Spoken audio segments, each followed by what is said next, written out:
Good evening, everyone. Thursday night here on the channel. That means Redline Racing, Corey Arts Media Premier Series racing action to playoffs. At least the round of 14 concludes here tonight under the daytime skies of Texas Motor Speedway. Yes, your eyes don't deceive you. We're starting this race at night and we'll be working our way towards sunrise and likely the high part of the day here in Fort Worth as the No Time Limits Texas 201 sets upon us here, which has become a tradition here in the Redline Racing Corey Arts Media Premier Series. The drivers, as we talked to them last week, very excited about the prospect of being able to run from the nighttime to the daytime again. It was fantastic seeing them adapt to the ever-changing conditions out here. I think we saw some of your road course veterans who do those 24-hour races on the roadside of iRacing really begin to stand out and show their skills here as the track began to change shortly after sunrise here last season during season number 4. So looking forward to seeing what these drivers do out here because there's a lot at stake in tonight's race. Of course, this is race number 3 of 3 of the first round of the playoffs, the round of 14. After tonight, we're taking 10 drivers with us who will continue their hunt for a championship beginning at Charlotte Roval next week. And Cody, you know, I was mentioning it early, you heard the excitement from some drivers, namely one who's won this event before, the 98 Blaze Brinkley. It's a unique event and it's becoming kind of a staple here in the series, and I think people want to see it happening every season. Yeah, they definitely think. I think I picked the right track for it. People actually look forward to it and how it worked last season, just from all aspects as far as racing, how the track changed, and even like the screenshots. A lot of the guys got afterwards. They were actually very thrilled about that, just the sunrise in the background and stuff like that. But yeah, they look forward to it. Whether or not next season is going to stay at Texas is up in the air, but definitely something that we are going to be continuing each season. But definitely brought it back to Texas this season, and a lot of guys are happy about that. So it'll be interesting to see how the cars change, because last season we used the Cup cars, this season we used the Xfinity cars. So it's going to be interesting to see how they handle going forward. Yeah, Jordan Kuntz, one of the drivers who found a lot of success during our last outing here last season during season number 4, led nearly a few dozen laps around there, about 35 notched up by him before ultimately crashing out there toward the end. And you know, that was a big chance for him to try and get himself into that next round, and unfortunately Jordan kind of finds himself in a similar situation here, 8th in points and only 8 points above the cutoff line in 10th. Yeah, and I was going to say, he looked promising coming into this race as far as his capabilities around this track, even though his misfortune from last season. But he's been good on 1.5 miles, but he's not looking too fortunate right now in the standings. He doesn't really have that cushion he probably wants going forward, heading into this race. So obviously he probably has a different outlook than maybe the likes of Brody Gardner, Landon Mills, and Blaze Brinkley, who are more on top of the standings. Of course, Parker White out here trophy hunting colleague racing style there in his Ford, working around this track as we get toward the end of practice. And there's the standings on the right side of your screen. A snapshot of the playoffs entering tonight's race. You see Brody Gardner coming in here with a bit of breathing room in terms of being above that cutoff line, 44 points to the good above the 10th place cutoff position. Further down, Landon Mills, strong run for him, 2 straight top 5s here in the playoffs. He finds himself comfortably inside as well, 31 to the good. And then Blaze Brinkley, Nick Miller tied for 3rd, 24 points above the cutoff line. Then things get a little more tight down there, basically 5th on back, all the way down to 10th place Michael Rosero, who also had a strong showing here last season, but unfortunately crashing out after leading 52 laps, finishing 18th, hoping to turn that around and use this race, a place where he's won before in the trucks, to try and get himself a strong playoff momentum going here, because being right there on the edge can be kind of stressful here, especially we got a driver like Sartaj Mann, who's very capable around these tracks right there behind you. Yeah, definitely. But we have a lot of stories coming into this race. Who's here, who's not. I know it's around holiday season, so some guys might have to fall back on using their one and only provisional. So I mean, a lot of stories. Michael Rosero's still not in here, so I don't know if he, holiday time being around the corner, anything possible with you guys not being here. Malachi Drake has connection issues. He's actually racing. He's racing on his mobile hotspot because I think he lives somewhere in Kentucky. We heard all the disasters that happened over there. So bless all the people that dealt with some losses over there. And then we got Corey Blevins, who might not be here, and Ryan Kendrick. Congrats to him starting a new semester coming up soon for college. He's not going to be here tonight. So all these guys falling back on provisionals. So it's going to be interesting to see who actually transfers and who doesn't. Yeah, absolutely. Corey Hart's making his first lap around here. Seeing carry a lot of speed going into this wide cavern that is turns 1 and 2, about 185 for him. Working his way down in there. He finished 8th back in Richmond last week. That's his second straight top 10. What's been a strong streak of top 10 finishes, 6 to be exact in the last 8 events. And, you know, finding a bit of speed here. We talk about needing to find a little more right now. Chaining together top 10s is great, but eventually they need top 5s, and he break through again for a win. He came very close back at the beginning of the season at Daytona, and of course finishing second at Lucas Oil. Still need a little more out of him, sitting right now 4th in the standing with Landon Mills. Accelerates himself to the top of the leaderboard right now in his first lap with a 30.46. I think you around here, probably going to be your second lap. Might actually probably be quicker, trying to get heat in the tires. So maybe they might pick up on their second lap unless they use all that stuff up on their first lap. But I definitely know getting a few practice laps out there, it was definitely a lot treacherous. 1 and 2, if you miss your mark, you were tight. If you got it perfect, you were kind of a little loose, like did a slide. And you see Landon Mills actually just before we get tested 3 and 4, which I'm getting into. 3 and 4 is a wild card. It is loose. You're hanging on for dear life. You got to hold it full throttle, and there's really not much grip on these cars. Definitely on new tires, maybe on old tires that tighten up, but maybe they can move around different lanes. But it's going to be interesting to see how these guys transition from night to day. It's weird saying night to day because I always want to say day to night, but it's going to be interesting to see how they handle it. Derek Smith elevating himself to the top of the leaderboard with a 30.40 there as Nick Miller catches a wall off turn 2 and effectively ends his qualifying run there. So, you know, that's one of the things we'll be watching during this race, those problem areas around this track, one of them being right there at the exit of turn 2 and the exit of turn 4. We've watched many a time watching the real drivers head out to this track in Fort Worth and have issues with those 2 corners. And really, that's going to be a problem area for these guys. Who's going to have to lift? How are they going to approach when the handling begins to go away from their car, trying to get it gathered back up and maintain the momentum? Because we know this is going to be a very momentum heavy track. You'll be thinking about trying to keep that car wound up as long as you can, trying to get around here to high speed and maintain your position. But definitely, and talk about momentum, not just in the track, it's just overall through the the length of the playoff. If Derek Smith can capitalize on this pole, I mean, it probably a little momentum going to the race. Obviously, getting 1 extra point for the pole.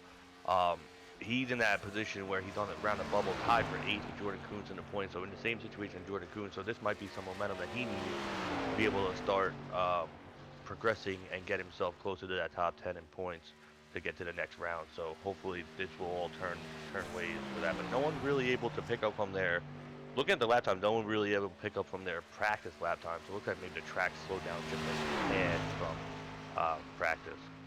Yeah, you see Blaze Brinkley sitting 3rd in points right now, 24 points above the cutoff line, aided by that great win, avoiding a lot of the chaos that broke out in the Commonwealth right there in the final dozen or so laps at Richmond Raceway to get that second win this season after winning back at Myrtle Beach, well back into the earlier parts of the season before we even headed to the All-Star race at Darlington. So finding the right time to get back to victory lane is that 98, and not a stranger to postseason competition, one of the strongest drivers back in the Truck Series a couple of seasons ago. So not unusual seeing him run strong, at least in terms of points in this part of the season, but still sitting a little bit down there in the standing, currently scored 9th right now. That second lap helping him move up inside the top 10.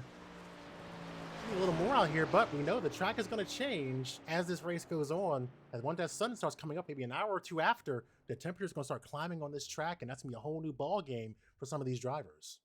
You got to think that we have the 8 times sun. So right now, currently, it's 2 o'clock in the morning. So this race probably going to click off just after 2 in the morning sim time. So probably maybe 45 minutes into this race, we'll start seeing some nice early morning sun come up and get some good shots, obviously, for all those drivers. And then obviously, that's when the transitioning of how the track's going to be. Once we hit that maybe 10 a.m. time in sim time, that's when we're going to see the heat at Texas really prevail and change the course of this race. Absolutely. Drivers getting ready to grit up and be part of this field here for our 3rd race of 3 in the round of 14. Of course, we'll bring 10 drivers with us in the points after tonight's race. We'll see who is fortunate enough to survive a wild night in today here at Texas Motor Speedway. Let's go ahead and get you briefed on what this track's going to be like. And of course, we've seen this track since the late 1990s. We all know what Texas Motor Speedway is like another one of those 1.5-mile intermediate ovals, 2.41 miles for our fans of the metric system. The turns 20 to 24 degrees of banking around his facility and a modest 5 degrees on the straights, 134 laps for 201 miles. And of course, your stage length can be 34 laps there, and you'll have 4 sets of tires waiting for them on pit road for the course of this race. And I think we might see a mix of kind of those early yellow flags and then that long green flag run to the end, which has kind of been a characteristic of a lot of our league races so far this season. But certainly Texas can play into that hand as well. And that information is always brought to you by CircleBDiecast.com. Use promo code SOUP at checkout at CircleBDiecast.com to get free shipping on your orders, $20 or more. And we see our pole sitter joining us there on the pit road area next to Brody Gardner, who had a strong performance there, getting the outside pole, but it'll be Derek Smith starting on the front row with a 30-40, a tremendous lap for him, and not surprising considering how strong he ran back at Charlotte Motor Speedway roughly about 3 weeks ago.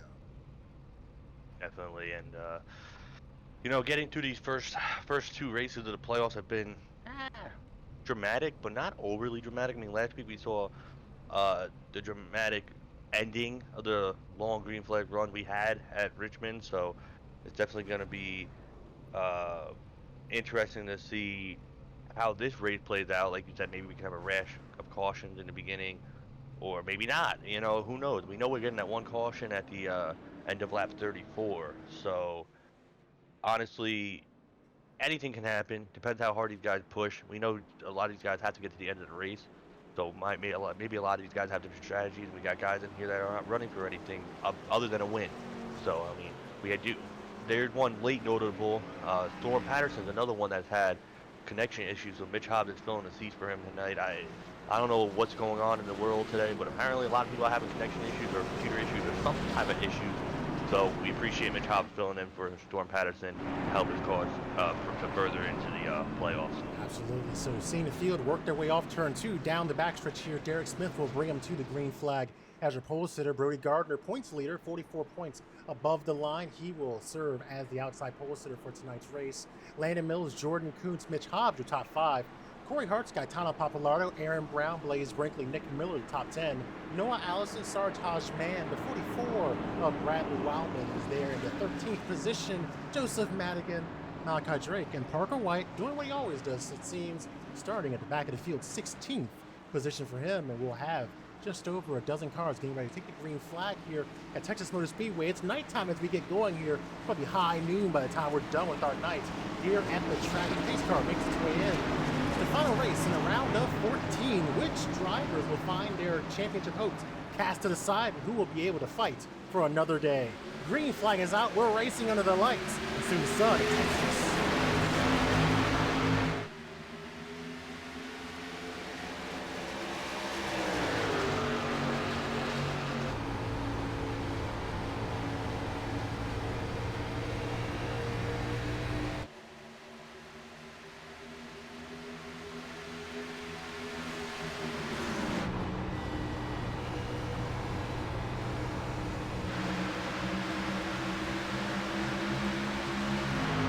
That'll be lap 1 in the books for these drivers, and Derek Smith will go ahead and lead lap number 1. Brody Gardner settles in behind him in second to top 4, unchanged. Corey Hart's gaining a spot into 5th right now as everyone begins to put their feelers out on how this race is going to go. I was a little nervous with them getting to 3 and 4 the first time around just because the car is unstable, let's be honest. You're on edge just because you got to hold it full throttle. There's someone loose in the back. Oh, it might be Gaetano. Oh, he's in the wall. Contact.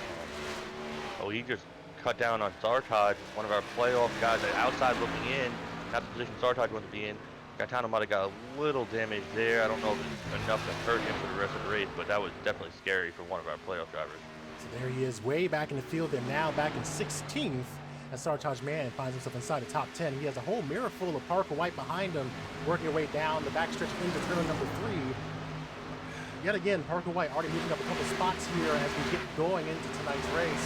Now sitting up about a couple spots here, and now looks to try and eye his way into the top 10, further ahead to a powerful position ahead of them. Included in that, Mitch Hobbs and company battling, and even up in the second position is Landon Mills.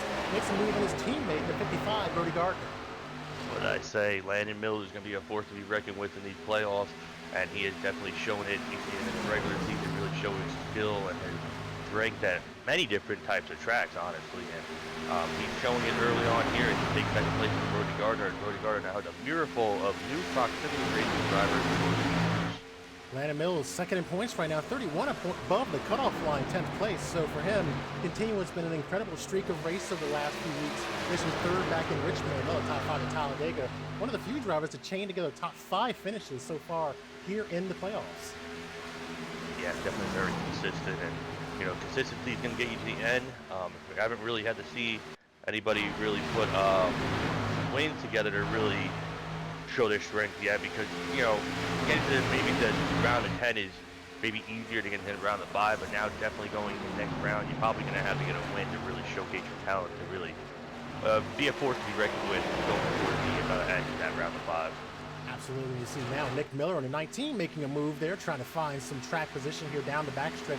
Going into turn number 3, working on the 89, Mitch Hobbs. They'll continue to battle through the apex of this corner. Yeah, it looks like the outside prevailing yet, as we see first DNF. Got caught up on the water. I guess that damage did hurt him more than you think. I mean, it didn't look that bad on our screen, on our end, but gets it enough to do him in, and he'll be the last place finisher of tonight, unfortunate. But tough luck for him. That's been his season, really, in a nutshell. We see him the highest of highs, winning the opening race of the season, and the lows of lows just cannot get that consistency. So hopefully next season he can come back racing. He can maybe go out there and just get consistent finishes, and what he needs to go for a championship. Absolutely. Nick Miller making moves here now inside the top 5. Has gained 5 spots so far in the opening 8 laps of this race, and pretty strong there from 19. He's been pretty consistent after getting back on track after that 23rd place finish at Talladega, finishing second back at Richmond, winning the stage there, also leading a considerable number of laps around that track. He was very, very stout and looked like a return to form for that driver with 3 wins so far this season. Yeah, Nick Miller definitely, at one point I thought he would be a contender for the championship, like a really big threat. Then he kind of fell off, and now he's getting back into that mojo. Last week, I mean, he had the late race incident with him and Michael Rosero as the caution fell and destroyed the back bumper of his car. And I was just even surprised he'd be able to finish second, but he was able to prevail, get through all that mess that was happening, and did bring home second place. So maybe that second place run will get him, up to where he needs to be able to battle for the championship, the likes of Brody Gardner, Landon Mills, people like that.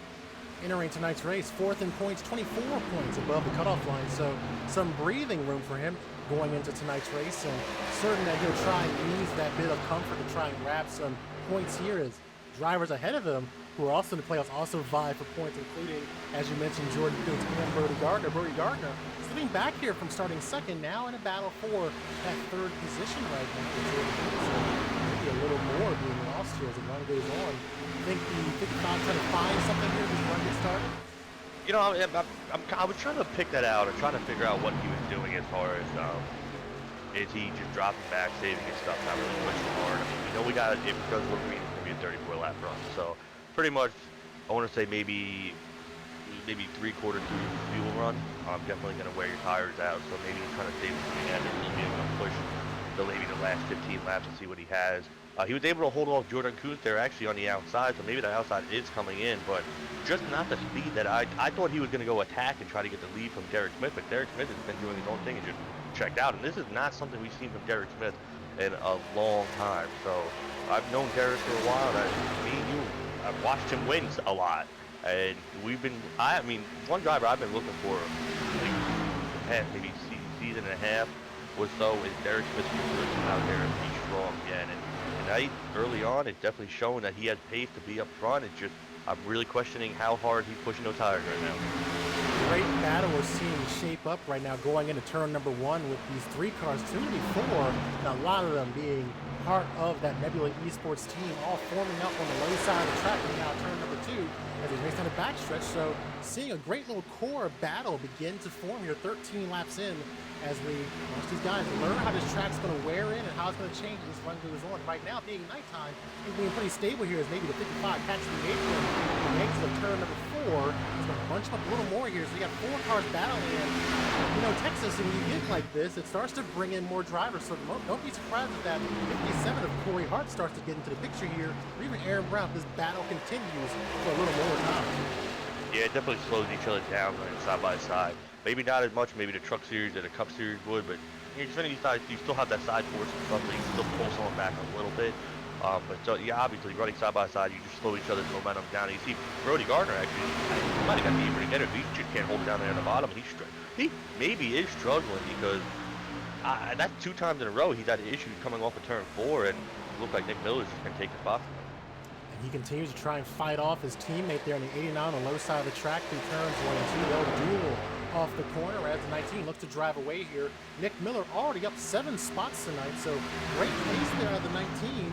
And as we always say, turning it on at the right time. These are the times you want to start chaining together good runs here. Like I said, he finished 23rd at Talladega.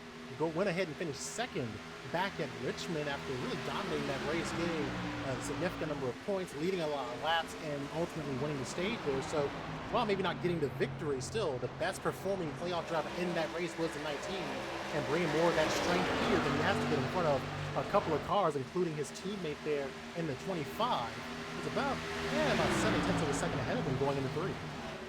Yeah, he's definitely performing in the right time. Like I said, I think the biggest mover right now, I mean, Parker White did take an EOL, so technically Parker started 17th shotgun in the field, so he gained 7 spots, but Nick and him are tied for the biggest movers in the field, and they're making great work with it. Just the good thing for Nick is he actually has better track position because he can see the leader, whereas Parker White probably can't, but definitely great pace out of Nick Miller, and this is the run that he needs to solidify himself in the championship talk when we get closer to the end of the season. We got to figure out the 5 guys that are going to be running for that championship, and right now there's probably like 7 or 8 that I can pick that can fit in that hole, and no one aside from Brody Gardner has really put their name there to next to Brody.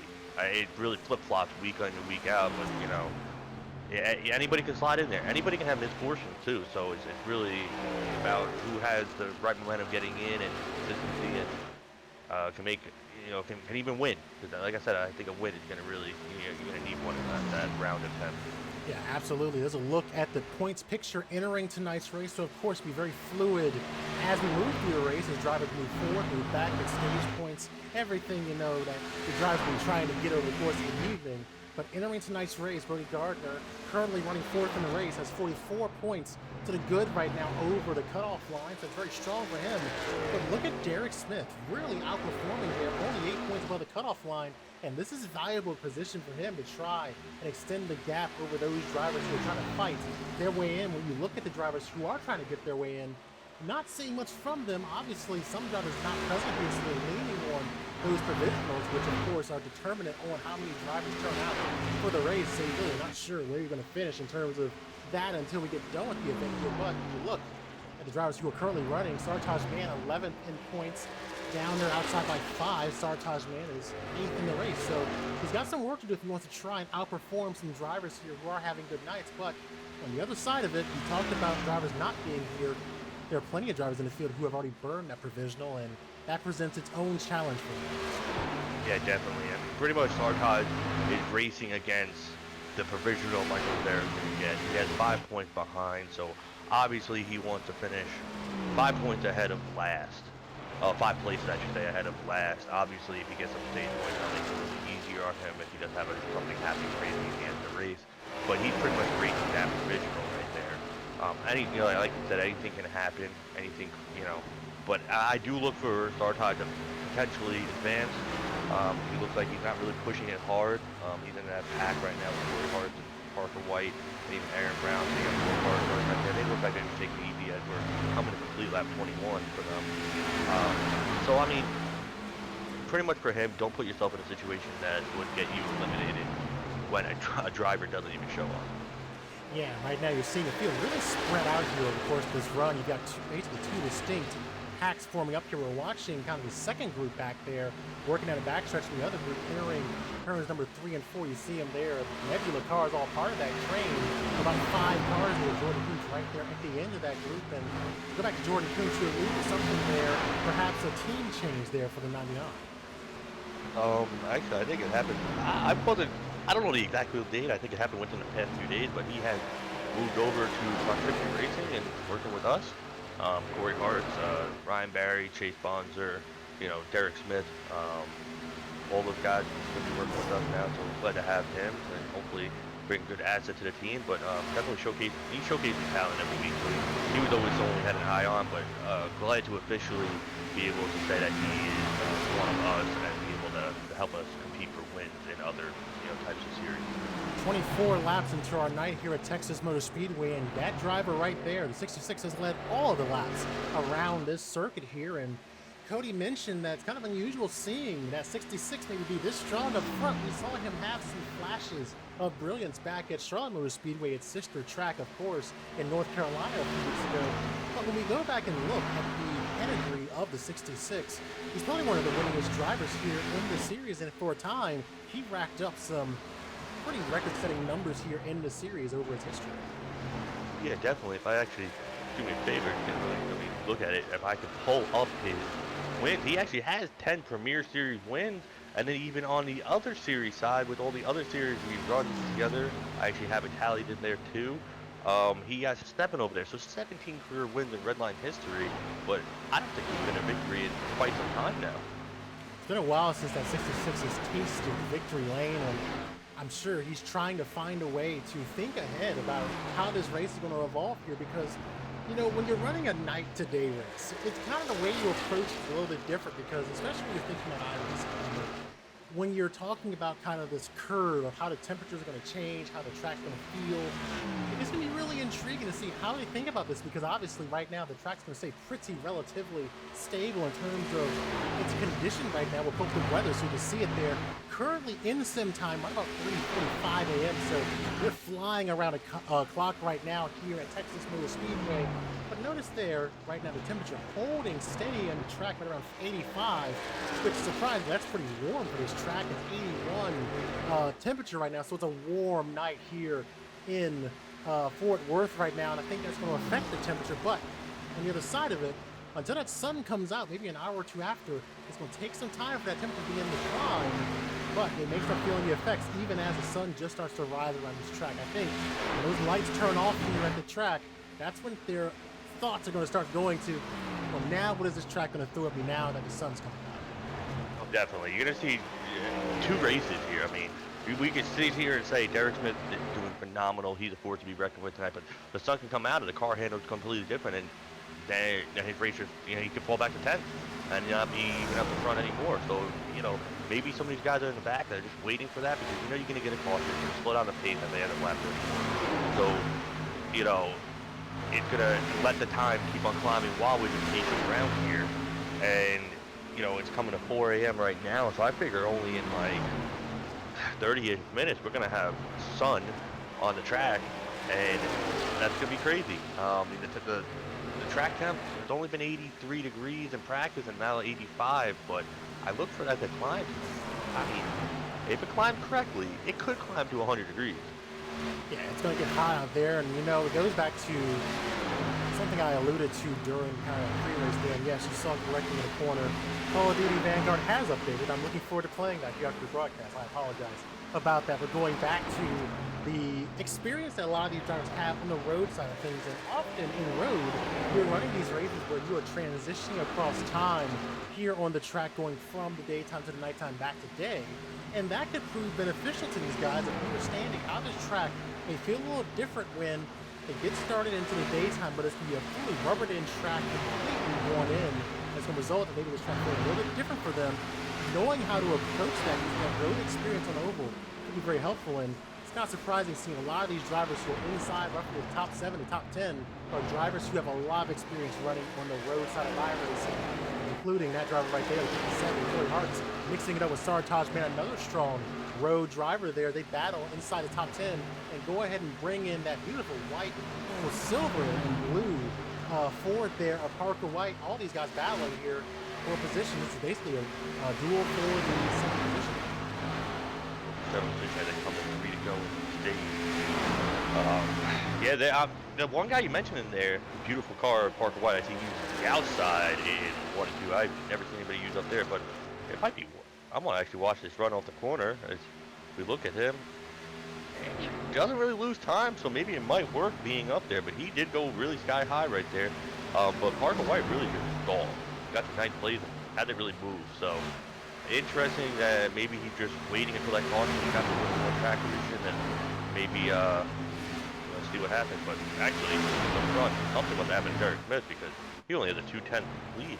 I was going to bring that up there. That's why we got our eyes on him as we're approaching the end of this stage.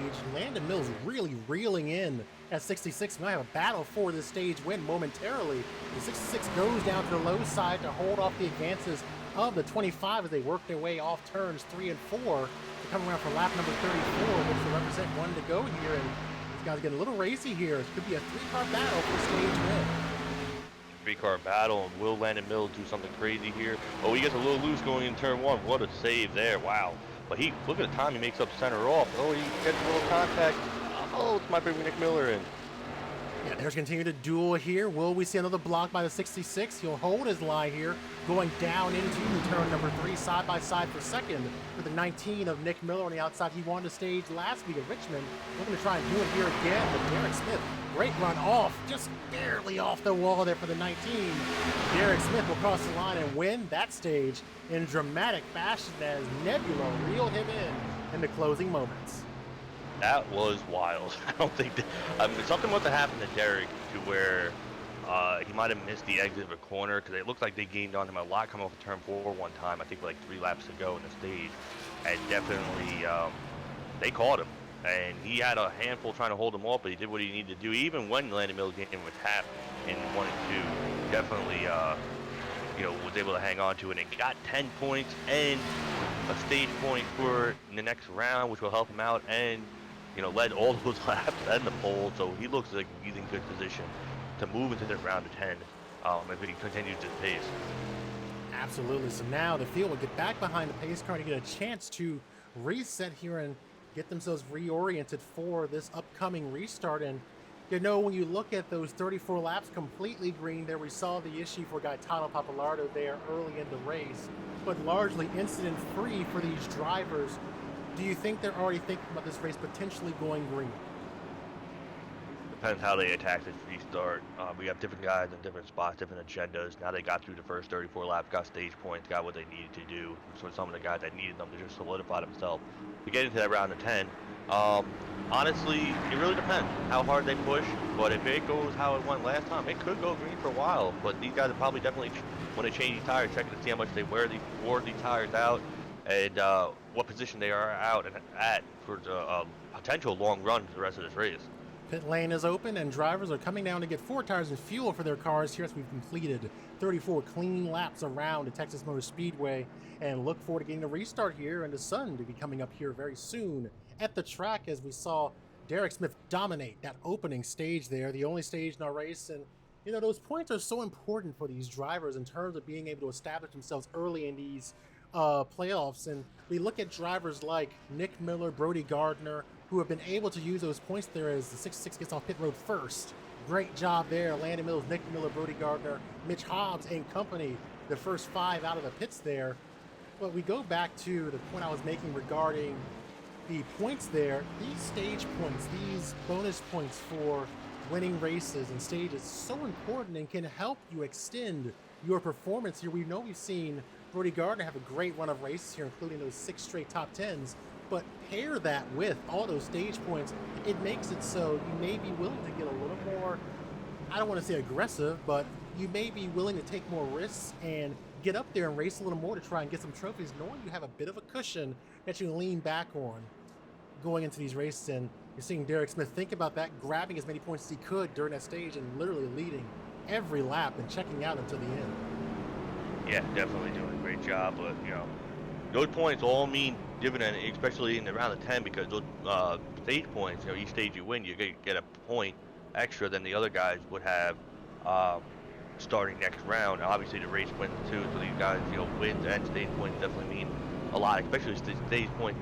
We only have 1 stage now this season, so it's really, you don't have many to really get a hold of. But Brody has done a great job, a wonderful job this season, really dominating it and showcasing his talent and getting the most points he can.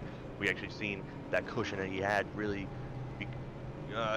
really help him, even though he didn't really finish terrible the first two races. It just gave him that cushion if he did have a bad race where he could lean back on it. So he's probably gonna have that cushion going into the next round. So he probably one of the first two races he might be a little aggressive and see what he can do.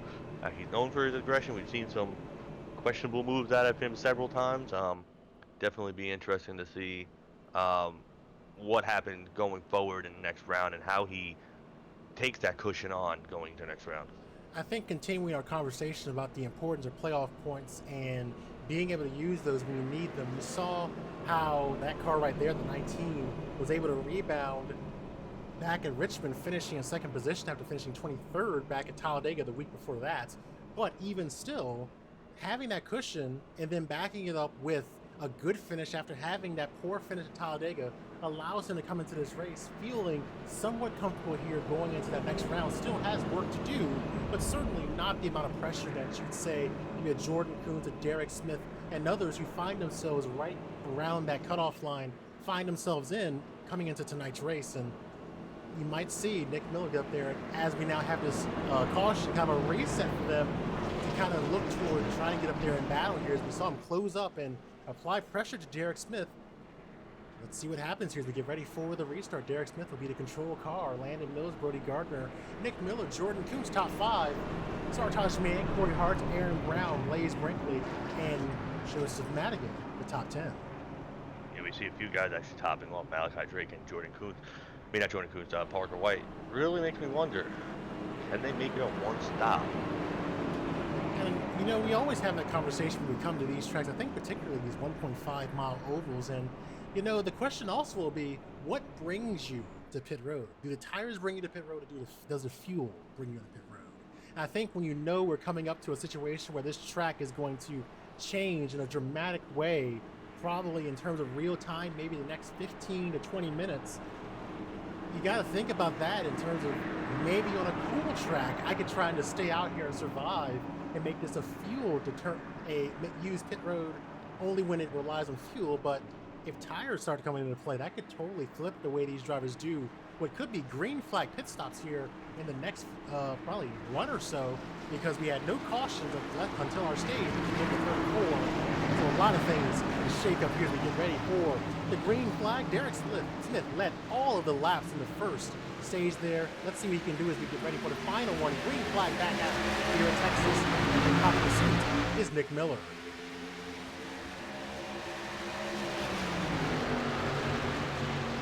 Jordan Coons getting to the low side of the track there, working on the 55 of Brody Gardner to come off turn 2. Now single file for the first 5 cars coming off that turn, and looking to the inside of the 49 is the 57 of Corey Hartz. See 57 Corey Hartz underneath the 49 Sartaj Mann. We just saw Brody Gardner take third place. Landon Mills had looks like a questionable race. I don't know if he was struggling with that, but he was not ready to go, and Derek Smith definitely got him there. And Landon Mills went from second to fourth, as now he's got a challenge for Jordan Coons on the outside. We talked about the outside. It takes a little bit of time to wake up for these drivers on the new tires, so seeing Jordan Coons commit to that line at least on his approach into turn number 3, and they're continuing to jockey for position behind them with the 18 of Aaron Brown working the upper lane there. And he'll catch the wall there a little bit as well. That's a danger zone. The wall can come out and get you. And we saw that for the 18 there. Still running, doesn't want a lot of damage to that car, but not something you want to do repeatedly here at Texas. A little bit of damage on the miles and a half, definitely slow you down. A considerable amount, so hopefully that wasn't enough to get him some damage. Maybe it could have been one of those screen glitches where he got close enough, but looks like he's still up to pace. As behind him, he's going to have a hard charge with Parker White. Like I said, Parker White really didn't get up, gets one in with Madigan. Sideways, is he gonna hang on to it? He did. I gotta. Hangs on to it, tries to hang on to it.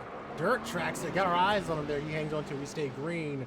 Great hands there by the 76. Getting back going here as we get back to the racing action, and got a battle for the lead brewing as Derek Smith faces a challenge for the 19 on the low side of the track. The first lead change we might have tonight, and Derek Smith might look to lead if he does. Nick Miller to the front.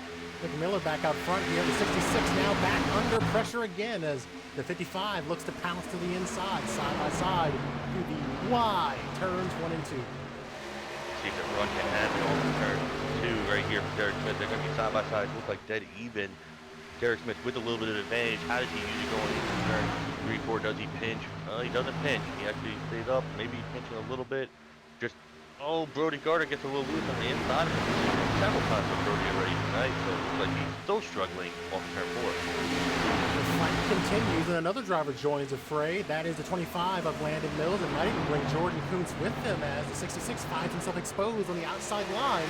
Here, exiting turn number 2, 25 up to second, and the 25 looks to pounce and try and move up into the podium position. You just get a freight train like you're at Martinsville. You just you gotta get to the bottom. Looks like Derek Smith might get the run. Landon Mills just lose the bottom. It looks like just the bottom car. Derek Smith might have got the wall there. He looks like he did a little bit. It's gone from really good to worse for Derek Smith, and hopefully that damage is not detrimental to his run tonight, but definitely stuck on the outside. It doesn't look like a place for me. In 1 and 2, yeah. 3 and 4, definitely not. Yeah, so he's still facing a lot of pressure here. The 99 applying that pressure to the low side. He'll close the door on Jordan Kuntz and get back to the low side of the track. And Jordan Kuntz has his own problems right now. Sartaj Man applies a little pressure there at the rear as they exit the corner onto the trial over here. Sartaj Man potentially going into 1. And there it is right there. Yeah, I was going to say, he's probably going to try to dive on move going into turn 1, get to the bottom before Jordan does. And he does, gets Jordan position him off. Looks like he does a little bit. They're going to be side by side, barely side by side. Not clear yet, Jordan. Hopefully you don't pull. Now you cleared. Oh, man. There is Jordan Kuntz on Sartaj Man, single file racing here again. And now the 99 looking to set his sights on the 66 as they work their way through the trial over here. But looking to resume the attack will be the 49, the Sartaj Man. All this happening through the windshield of Parker White, who's in 7th. Yeah, don't look down. Parker White probably maybe heard me talk about him and said, okay, all right, I'm going to get up there, show the boys what it's about. So, I mean, he's still not pressing the attack really hard like his fellow competitors, but he's coming. And I guarantee he's going to be a force to be reckoned with by the end of this race. So right now, out front, at this moment, is that car right there, the 19 of Nick Miller, leading this group around here in his Toyota Supra. Strong season for him. We've talked about it multiple times there. 3 wins over his campaign, 11 top 5s, and over 230 laps led, and now adding to that tally here this evening. Yeah, adding that tally, trying to keep up with his fellow competitor, Brody Gardner, trying to match what Brody has done this season, which has been incredible what Brody's been able to do. But Nick Miller and Landon Mills have been a close second to Brody a lot this season. Nick is definitely trying to put his name, like I said, name back up on the board saying, I'm here, I want to win this championship. So he's looking for his first Redline anything championship. He has wins, he doesn't have a championship, whereas Brody would be looking for his second premier championship. Awesome. We'll continue to watch him try to pull away from the field here, about 0.6 of a second ahead of the 25 on his approach into turn number 3. And they're racing pretty hard back there again inside the top 5. This is a race for the 4th position. Sartaj Man will grab the spot away there from 99, and we'll see 99 find a way to mount a counterattack going into 1, but up very well with Sartaj going down to 1. One thing I do have to, while we watch this battle, question about, I know that iRacing tries to make it like real life when the sun comes up, when the sun is setting, it gets in your eyes. How will that affect the driver? Because we are hitting 6 a.m. sim time, and I think the sun starts coming up soon in Texas. I said it to August, so soon will be coming up. How will that affect? Does it affect, I should say? Yes and yes.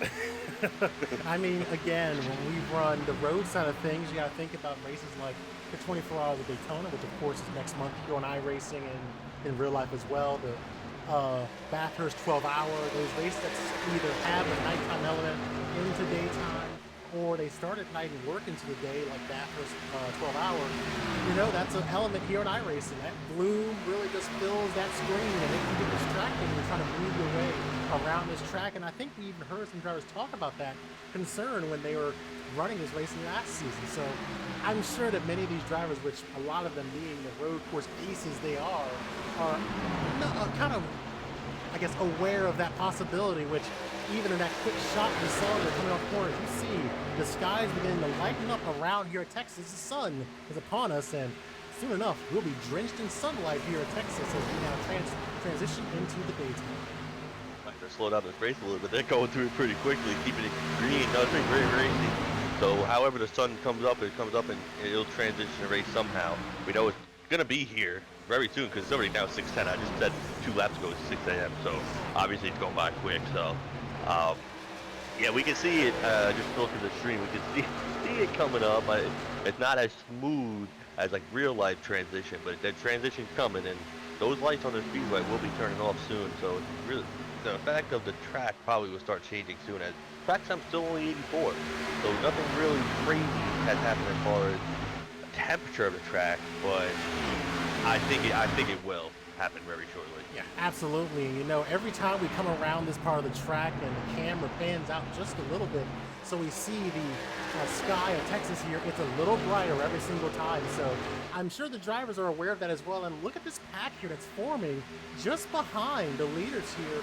It's one of the biggest packs we've seen inside this part of the grid here so far. About 5 or so cars all in line here, making 6 if you bring in that 25 Landon Mills. So beginning to see this pack begin to form here, is beginning to train toward the front of the field.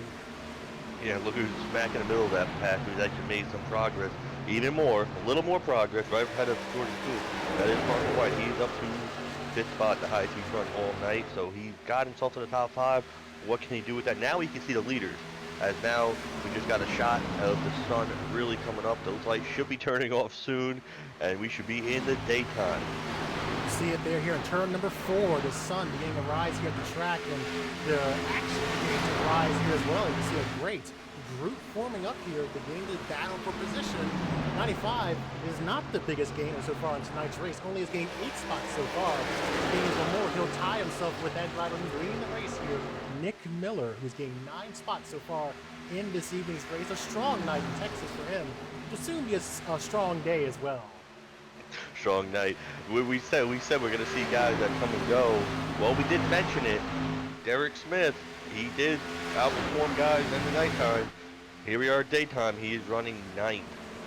So we did see him slap the wall a little bit, probably affecting his car a little bit, but obviously the track was a change that we don't know about, and his car's probably not exactly how he wants it to be right now. Yeah, he's back there deep in the field here in 9th position. Got a whole mirror full of Corey Hartz, who's also kind of been around this part of the track a lot of the evenings, but just hasn't been part of that top 5 conversation very much. But Derek Smith struggling here after winning that stage only a few moments ago. Luckily for him, he got that stage when he got all those laps led. He got the pole position, so he has points to lean on. So I don't think it's an issue if he's going to make it to the top 10 next round. But obviously, he wants a win, and obviously he's my teammate. But aside from him being my teammate, I definitely want to see him succeed and get another win out here and show dominance that he used to be, see out of Derek Smith. But right now, it looks like he's heading to pit road. I don't know if that's a strategy call or he's just having a lot of issues with that car. Heading to pit road here, we saw him there as the 57 was making his way around him, but still have this freight train of cars forming up here down off turn number 2. Landon Mills keeping them at bay here, maintaining a comfortable gap, but still, look at this group here, about 5 cars making 6 to bring in Blaze Brinkley. Yes, 6 cars under a blanket, one guy makes a mistake, everybody's collected. But while we have these 6 cars together, Landon Mills just a little bit further out. Got Nick Miller, who's just liking this and is pulling away. Yeah, again, we're seeing that these drivers during these 2 stages we've had here, be able to pull away and just kind of set their own pace here during the race. And then the only thing that was a bit unusual was how quickly the field contracted, and we saw Nick Miller and Landon Mills begin to attack and try and close up on the Derek Smith there. But here, seeing those 2 cars pretty much stretched out and gain time away from the rest of the field here, and Nick Miller, strong pace from him, looking to get the lap times. He's holding consistent with basically the drivers in that pack behind him, so really no deviation in terms of speed. He last ran a 32.02. Landon Mills ran a 31.98, a 31.99 for Gardner, a 32.06 for Sartaj Mann. So these guys pretty much on top of each other when we think about their lap times right now. Oh, yeah, definitely on top of each other. So really no one really making a big game. What's going to be interesting to see at the end of this run before they have to pit, will anybody catch up to Nick Miller like they did to Derek Smith done the run before. So how hard is Nick Miller pushing his tires? How hard is Landon Mills pushing his tires? It just maybe looks like Brody Gardner and Sarkar Man are really just holding up the rest of the guys. Maybe just Brody Gardner, because the guys look quick behind him. It's just they can't really do anything. Yeah, and it seems like we talk about clean air being so important here. It's really playing a factor in how this race plays out here. The 19 able to just drive away here and find the speed he needs and maintain about a second gap over Landon Mills at 25, and then going back to 1.6 to Brody Gardner. But you're seeing other drivers finally be able to find a way through the field here, namely Sartaj Man. He was back there in the field a little bit there, but also Parker White, who's running way up there on the racing surface in the upper lane, trying to make a move on the 49 off the corner. And seeing the move he made there, aggressive block down there to the white line off the corner. It's a little sideways kick out there to the 95. They'll keep battling off the corner. Well, as they block right there, Brody Gardner's like, oh, I could breathe. And now we see the sunrise really hit the Not track. sunset. No. You almost said sunrise. sunset. Sunrise. I think it might go 3 wide going into turn 1. Oh, Jordan Coons. Oh, there's a little contact. Sideways there. And the 95 hangs on to her, still green here at the track. The 95 trying to get going there, and there it is. Yellow flag is out here on lap number 65. I guess a good time for us to go to that high above shot there to see what happened as that incident broke out there in turns 1 and 2. We'll go ahead and take a look, and let me find a replay button because it's been a while since we have to show that because we've been on the green for so long, and watch what happened. It's the lightest bit of contact there between the 99 and the 95 going through the apex of 1 and 2. Let's look at it again from a different angle. Let's see if we can see it again. Yeah, just can't quite see it over the car there, but you know, good heads up driving by everyone around them, not getting into the 95. The 99 doing a good job not to get more damage in that situation, and the 95 as well, avoiding a lot of calamity there and getting it back going to get back behind the pace car here for the first time for an incident on track. The 99 just unfortunately got into the back of the 95, so that's going to fall on Jordan Coons. Put him in the back of the pack, but still got a lot more time to get back up to the field. That's right. Now we see drivers heading to the pits here. See how these pit stops go here is now they come to pit road to get tires and fuel as the sun rises, and now we get almost a new reset, a new race here. Right now about 60 laps. So they did about 30 laps the last time, now another 30 in the book. So we see another caution right around 30 laps, seeing kind of breaking this race into kind of a 5 round affair right now as the drivers make their way to their stalls. Who knows, but this definitely splits it up. I don't even know. Maybe they can make it to the end of the fuel. I don't know. That's gonna be what, 70 just on this is halfway right now. I just realized that. I can't do math. Halfway. I don't know if I can make it. I was gonna let you realize that. It's fine. You're good. We're both tired. It's been a long day. It's fine. Nick Miller first off pit road, Landon Mills, Brody Gardner, Sartaj Man, Mitch Hobbs, and Blaze Brinkley, the first 6 drivers off pit road, so good stops for them. And, you know, I'm intrigued to see, now we get another reset here, so they're going to get a restart with a worn-in track, and now the sun out as they get back going here. Yeah, anything can happen. I mean, now the track's definitely going to handle different. Now the guys are on their second set of tires. I mean, everybody would be foolish not to take tires here. You definitely ran a lot of laps right there, but it breaks it up. Now you get a break, now you get a reset, see how your tires act this run, because then you did transition, and, you know, just to mentally readjust how you're going to run the rest of this race now that it is in the daytime. Absolutely. Sun rising there over turns number 3 and 4 here at the track, and you know, this is where we get that reset. How are you going to approach this part of the race? We've seen drivers come and go. We know that we saw Derek Smith catch the wall there a little bit, and of course that's going to hurt the car somewhat there, but on the other side of it, you're going to have these drivers come and go as this race goes on, and now we're approaching the daytime.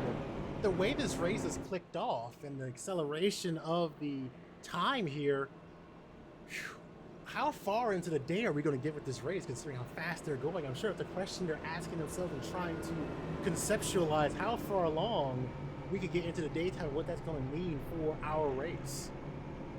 Well, I'm thinking it might get close to noontime, honestly. The race, it reset itself, so between qualifying and race, qualifying practice, it reset itself after that, so it went back to like 1 a.m. and somebody at 7. I ran Hanson's race. Yeah, we're thinking about probably noontime, and maybe afternoon.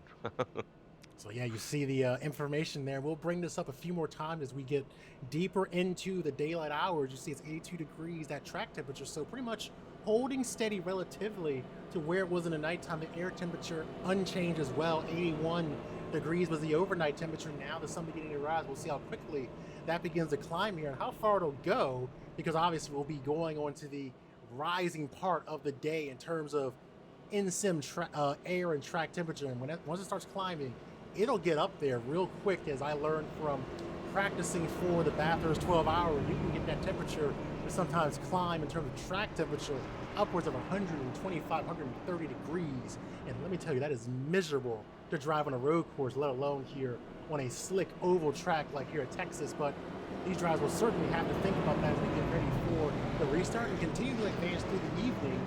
Nick Miller will be the control car for the restart. Landon Mills, Brody Gardner, Sartaj Man, Mitch Hobbs, top 5. Blaze Brinkley squeaking his way into the top 6, holding that position.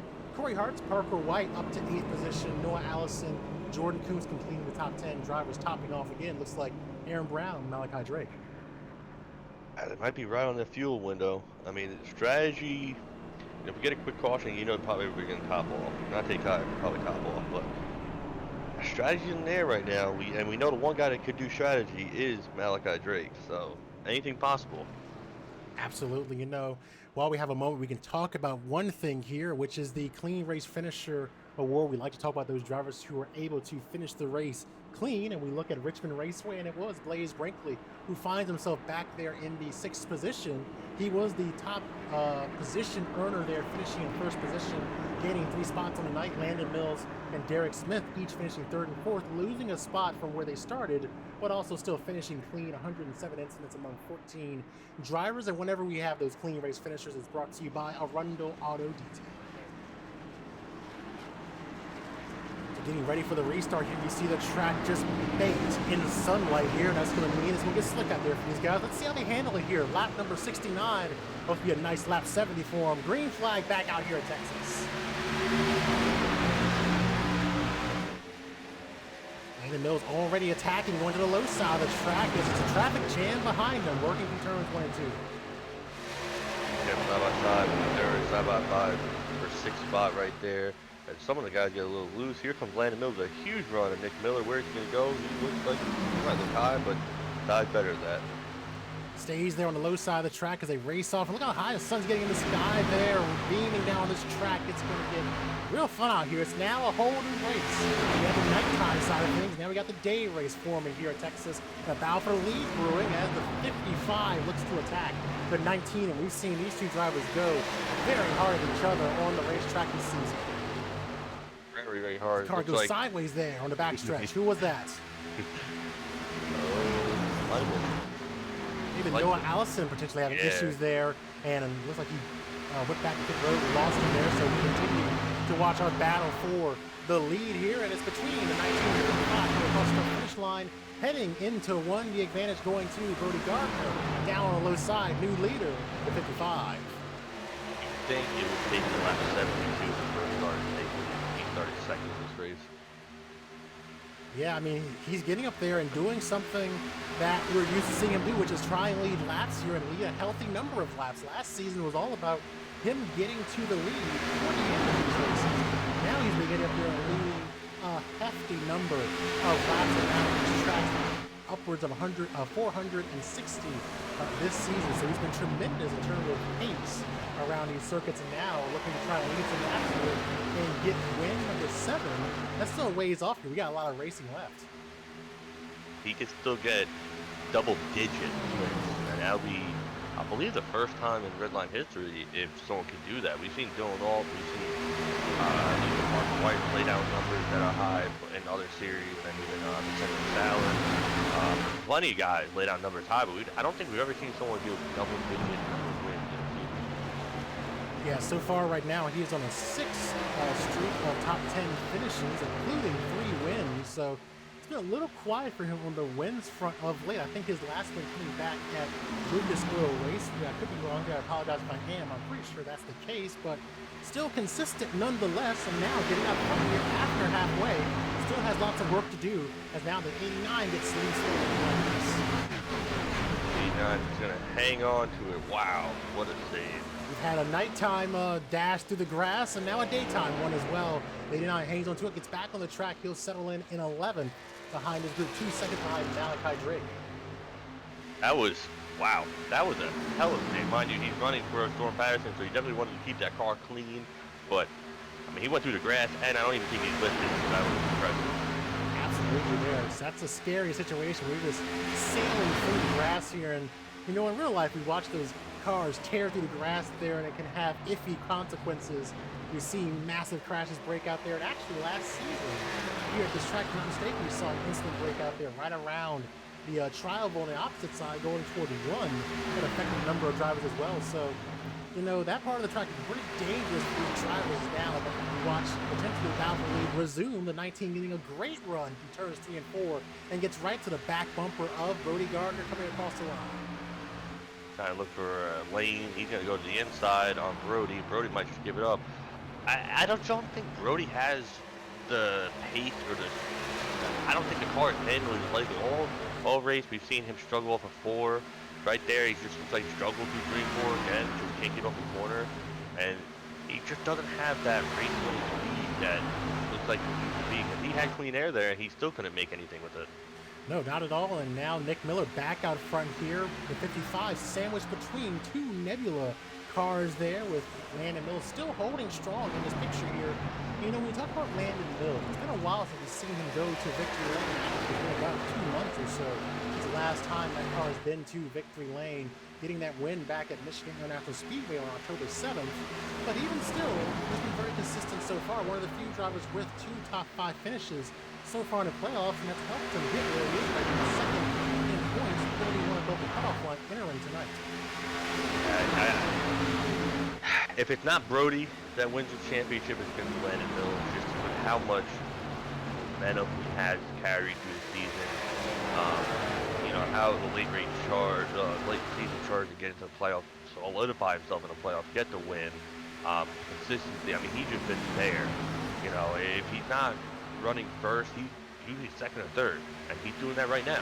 He's second or third, and so he's just been really strong, and he's always able to capitalize when other people have issues. We see Brody Gardner last week have issues with late race, and even Brody Gardner and Sartai Command have issues late race at Talladega. And Landon Mills is still able to capitalize in the top 5 in both races, so he's really outperforming out of all the Nebula guys right now, so it's really good to see. Absolutely. He'll settle in behind his teammate, Brody Gardner, into 3rd position. Just behind him, you saw him bring a high side to a profile on Landon Mills a little bit there.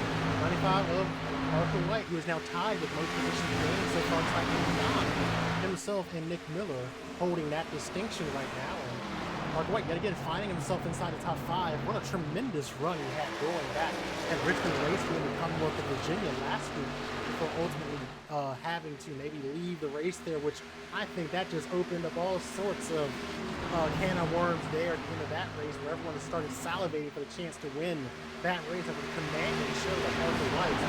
You know, when he gets out here and just starts running for fun, you see him just tear through this field. He's doing that right now, working his way toward the 3rd position, looking to try to apply pressure to Landon Mills. He's been one of the few drivers who's run that outside line and made it work, at least for a time or 2, but he's now settled down back on the low side of the track. He must know something, because he only goes up there a few times when he needs it. He gets a run, passes someone, goes right back down to the bottom. So, I mean, he's just really strong. And mind you, the last caution he came out, he was sideways. So he made a great recovery getting through the field, and he looked pretty strong. And I don't know, does he have the pace to get up there and lead? And we know if he gets to the lead, this field's in trouble. Yeah, absolutely. That's been the storyline here. I mean, even though he's not part of the playoff picture, he's been one of the strongest drivers here in the Redline Racing family of leagues. We know when we talk about how strong he ran over in the Truck Series side of things, capturing the championship there in a battle with Michael Rosero and George Kuntz, the big 3 of that season over there a few weeks ago, nabbing a title in Las Vegas. It doesn't diminish how strong he is in these cars as well, and pretty much when he gets in anything, he can wheel it around these tracks when bad luck doesn't strike him. When I think of bad luck, I think you go back to, was it Watkins Glen early in the season and the end of that stage? Such a commanding going to end in a crash, coming back to pit road under the stage caution. Yeah, it was kind of messy circum events there. I mean, if Parker's not winning, he usually gets caught up in something coming to the field, and I always joke about it, saying like, well, he had to pass the car, go lay it on the pole, lead every lap, win the stage, and win the race. Why does he just do that? And he comes in here and he said he wants to have fun, and him having fun is getting through the field and kind of make passes, quality passes, and he makes it more enjoyable for himself. And we see him do it right now. He's running side by side with Landon Mills. So I mean, Parker White has the capability of just dominating, but he shoots the ladder route and makes it a little difficult on himself, and that's why he gets caught up in other incidents that maybe he wouldn't have been caught up in if he would have done it the other route. But he likes to make it fun for himself, and it's certainly great to see the capability he has driving through the field. Talking about driving through the field, the thing he really likes to do, and I'm sorry, the way he does it very clean as well. He's able to try and get into these cars and oftentimes use different lines to his advantage, and he does those passes and makes some quality passes. Early passing without making contact or being dirty, as they say, or being aggressive. He finds a systematic way to get around the cars on the track, and you're seeing it work from here now up 10 spots on the evening. And you talk about the comers and goers. Maybe the nighttime wasn't quite the pace and speed that the 95 wanted in his car at that stage of the race, but the daytime, we're seeing him come to the front, and we even see Nick Miller, who came to the front in the waning hours of the night and has reestablished himself out front here. Yeah, so I mean, comers and goers, and definitely we said 2 different types of races. That's why I like doing it. Like, this is a pretty cool thing that I decided to do last season, and we just decided to bring it back, and it's not, it's a great race to see. Definitely, I'm interested to see what type of screenshots you guys get, because obviously the cars were phenomenal when the sun was coming up. So it's a great race. Obviously, seeing a lot of comers and goers, and I see Parker White come up the field, and even like you said, Nick Miller getting up there. But the question are rising right now. We got under 50 to go. Moving back to green, 54 lap 70, I think it was 69 nice lap. Yeah, you said 69 nice lap, yes it was. Yeah, lap 70, so it was 69 coming to 70, yes. Correct. So they got coming to 20 laps on this green run, and like I said, just under 50 to go. If they cannot make it, do you dare short pit soon? Well, I think they're certainly weighing the risk of that. What are the risks and benefits of doing that? I think what you don't want to have happen is some of the things we've seen around this race tonight, drivers moving sideways and the caution maybe not coming out. You don't want to be in a situation where someone loses their car, gets loose, gets sideways, and then all of a sudden caution comes out when you probably think, well, we'll probably say green for it. You don't want to get caught off kilter with a pit stop at the wrong time. So I think they're evaluating that as we continue to run here. The trend is roughly 30 or so laps we go, and then we get another caution flag, and right now we're about 40 laps into this current run. So in 10 or so laps we might maybe see a caution, but I think you might see drivers consider maybe doing a short pitting route. But of course that leaves you exposed to the possibility of, say, a driver opting to stay out longer. They come in and opt to change tires, and now you are on the back foot having trying to do the undercut. Now they're going to overcut on you and put yourself kind of back behind the 8 ball again. So really, we're into kind of the chess match phase of this race where no one wants to be the one to blink first, and they'll certainly watch their competition go quickly. Yeah, so I mean, it's really, maybe the guys in the back of the pack will probably take more of a chance of that than the guys in the front. But who knows? I might be wrong.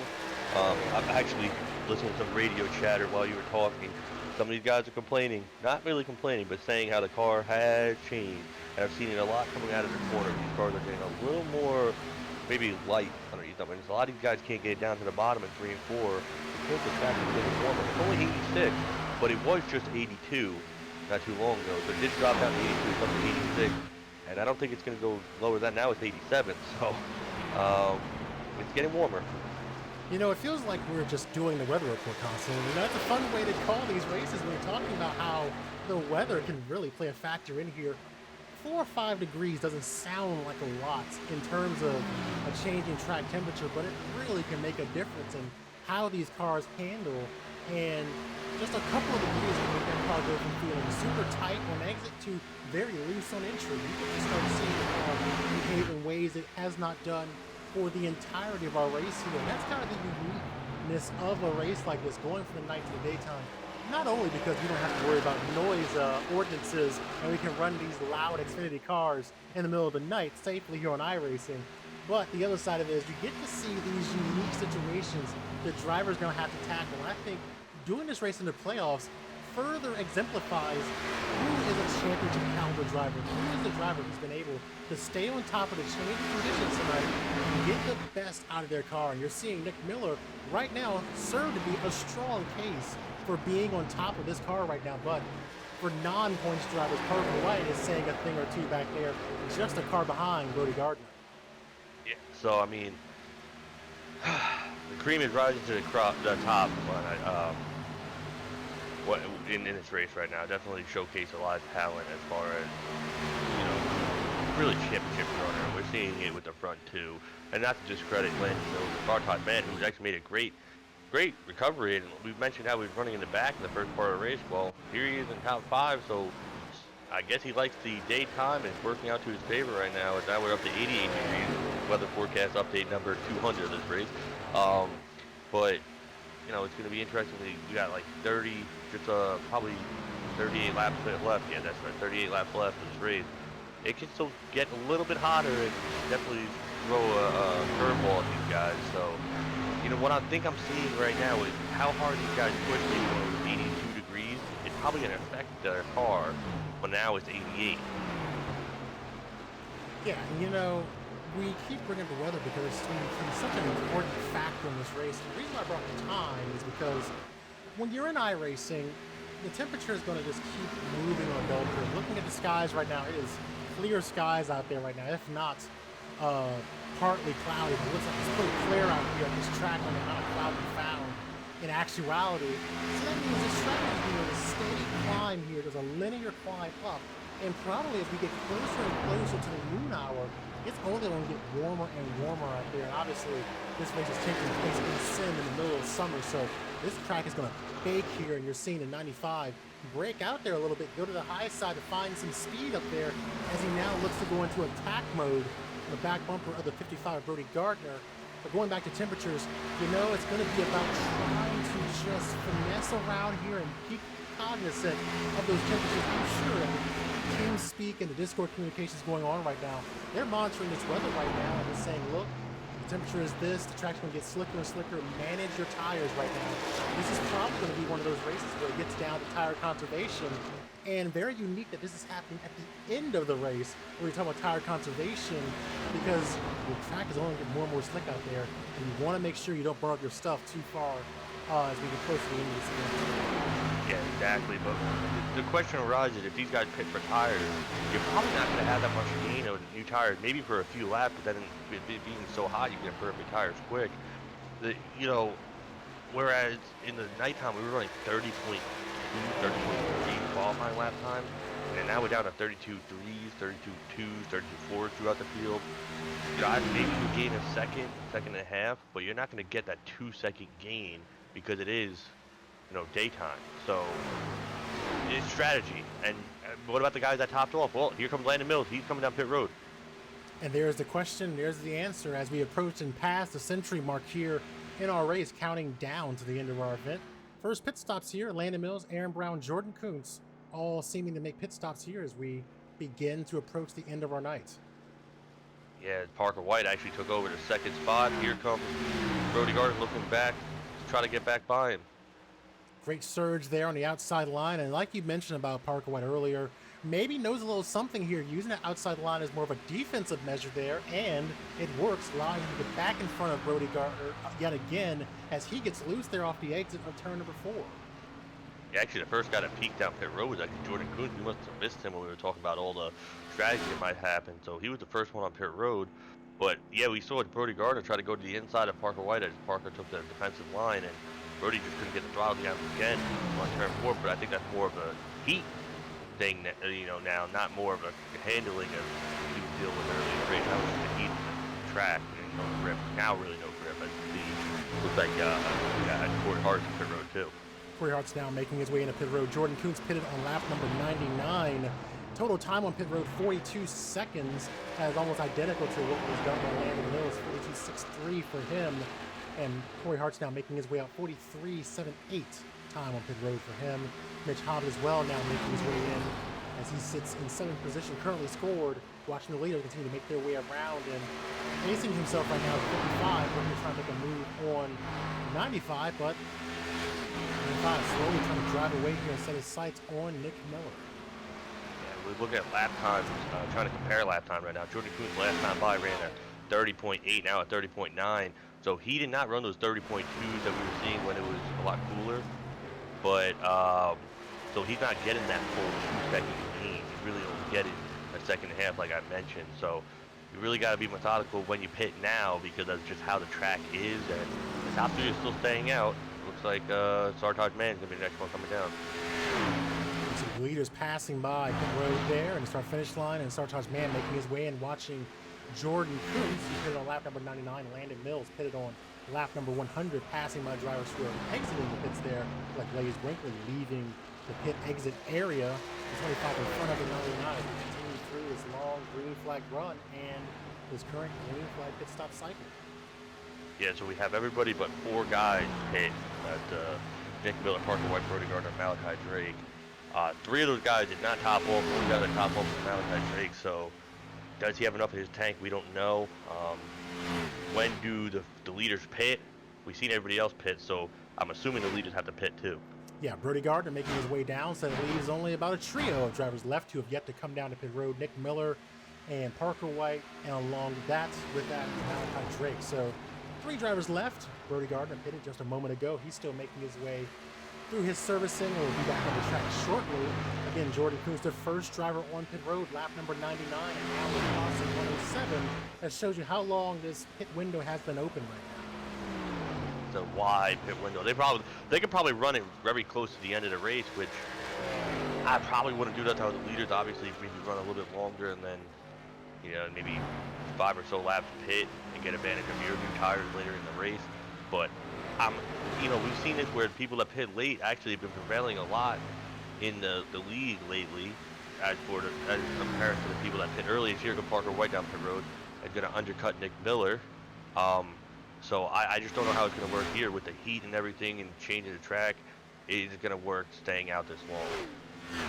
Yeah, that's the big question here, is how is this going to play out for some of those drivers who pitted super early, like Jordan Kuntz, who pitted pretty early in his run there, and then you have drivers like Brody Gardner who are just exiting turn number 2. So you see the gap there is about 4.2 seconds between those 2 cars. Will eventually Brody Gardner close up to Jordan Kuntz to be able to make a pass, or will time run out and we talk about that equilibrium these tires begin to reach as Nick Miller makes his way into the pits here? Will we see eventually those tires kind of level out and really there's no advantage gained? I don't know. As you actually see right here, this could be passing position. Brody Gardner passed Parker White and Sartaj Mann come by. So even pitting a couple laps earlier make a big difference. So Parker's going to have a lot of work to do, because he's going to lose 2 more spots as here comes Corey Hart and Blaze Brinkley to his outside. So Parker's going to have to make a quick move with a lot of these guys to get himself back into the front position or second position. Yeah, absolutely. And that's kind of the thing I'm watching here, is just where you come off pit road and you get cycled back into the field, how much work are you have to put on these tires to get that job done? As now the 95 having to get immediately to working on last season's winner at this track, Blaze Brinkley, and also the 57. So trying to make quick work of these 2 cars to get back to business at hand. He's trying to get the win here in tonight's race, but a lot of work to do to try and do that here as he works his way to the low side on the 57. That's Corey Hart, another one of our playoff drivers. He'll get the position exiting turn number 4, and now he'll look to try and close up the Sartaj Mann to get to 5th. I think he can do it. He's about a half a second quicker than the leaders right now. It's just a matter of how he can get by to those guys. And he's I'm trying to do quick math right now. He's like 6 seconds behind the leaders, so that's 12 laps. He'll probably get there, but obviously maybe the tires might level out sometime. But we still have someone out there that hasn't pitted, and that's Malachi Drake. And I don't know if he's saving fuel or something. Absolutely. Last time he was on pit road was lap number 68. So it's been a few laps since that 90 has been down to meet with his team to get fuel and tires. And he was just trying to play the long game here, play some different strategy. We talk about kind of just thinking outside the box here. Look at this playoff rundown. He's currently 5th right now coming into tonight's race, not including any stage points or anything he may have been able to attain during our race here. But entering tonight, tied for 5th with Corey Hart's 13 above the cutoff line. So he's trying something, and you know, we should be used to this by now with the 90 of Malachi Drake. He always likes to go out there and think a little bit outside the box and play a different strategy here. But right now, a 15-second lead over Landon Mills, Jordan Kuntz, Brody Gardner right now. He's definitely running a lot slower. I think he's running a second and a half slower right now. Lap time just over a second and a half slower. So, I mean, I don't know exactly, you know, if he can do it, if he can run it all the way to the end. If he can, and lose about a second and a half a lap or 16 laps, he's going to come a few laps short, so he might have to pick it up, I mean, in order to be able to do that. Yeah, he's got to do just under 24 laps with a hard-charging Landon Mills sitting in the 2nd position. Jordan Kuntz now sitting 3rd with Brody Gardner, Parker White completing the top 5. Looking at the pit time information right now and the pace, looking at the drivers who pitted earlier, that would be Landon Mills, Jordan Kuntz, lap 199 respectively, and then Brody Gardner pitted on lap 105, 107 Parker White, and then 104 for Sartaj Mann. So, you know, somewhat paying off, at least in the short term, is that early pit stop for Jordan Kuntz and Landon Mills. Definitely, I think the biggest loser on his whole entire cycle is probably going to be Nick Miller. He came in as the leader, but he was the last guy of those guys up front to pit, and he had his work cut out for him, and he's not running quicker than Parker White. Well, maybe a tenth quicker, but he just has a gap behind Parker to get to him. And you know, I definitely maybe the wrong move, but Parker outplayed him. Hey, you really think about it. You know, the other thing we talk about is, and I've kind of been tracking this stat when I look at the drivers making pit stops, is the total time they were on pit road. And he had one of the slower times there of anyone on the track during a green flag cycle. It was a 43 second time in terms of traveling into pit road and exiting. Compare that to some of the latest rock front, the 42.63 for Landon Mills, a 42.22 for Jordan Kuntz. So it's not all about just getting a good pit stop in your box. It's about that entire travel into pit road and out as well. Yeah, definitely. So we've seen several times again that Parker White has been the best of the best getting in and off the road, even in pit stops and everything, just doing everything right. And obviously we see there Nick Miller was actually slower than a lot of the other guys. So, you know, that just all equates to, you know, where you fall on the track. And now we see the front 4, they're all closing up. And obviously we know Brody Gardner and Parker White have the freshest of the tires up front. Really going to be interesting to see which one of the two is going to be able to prevail. And they're making easy work of the front 2 right now.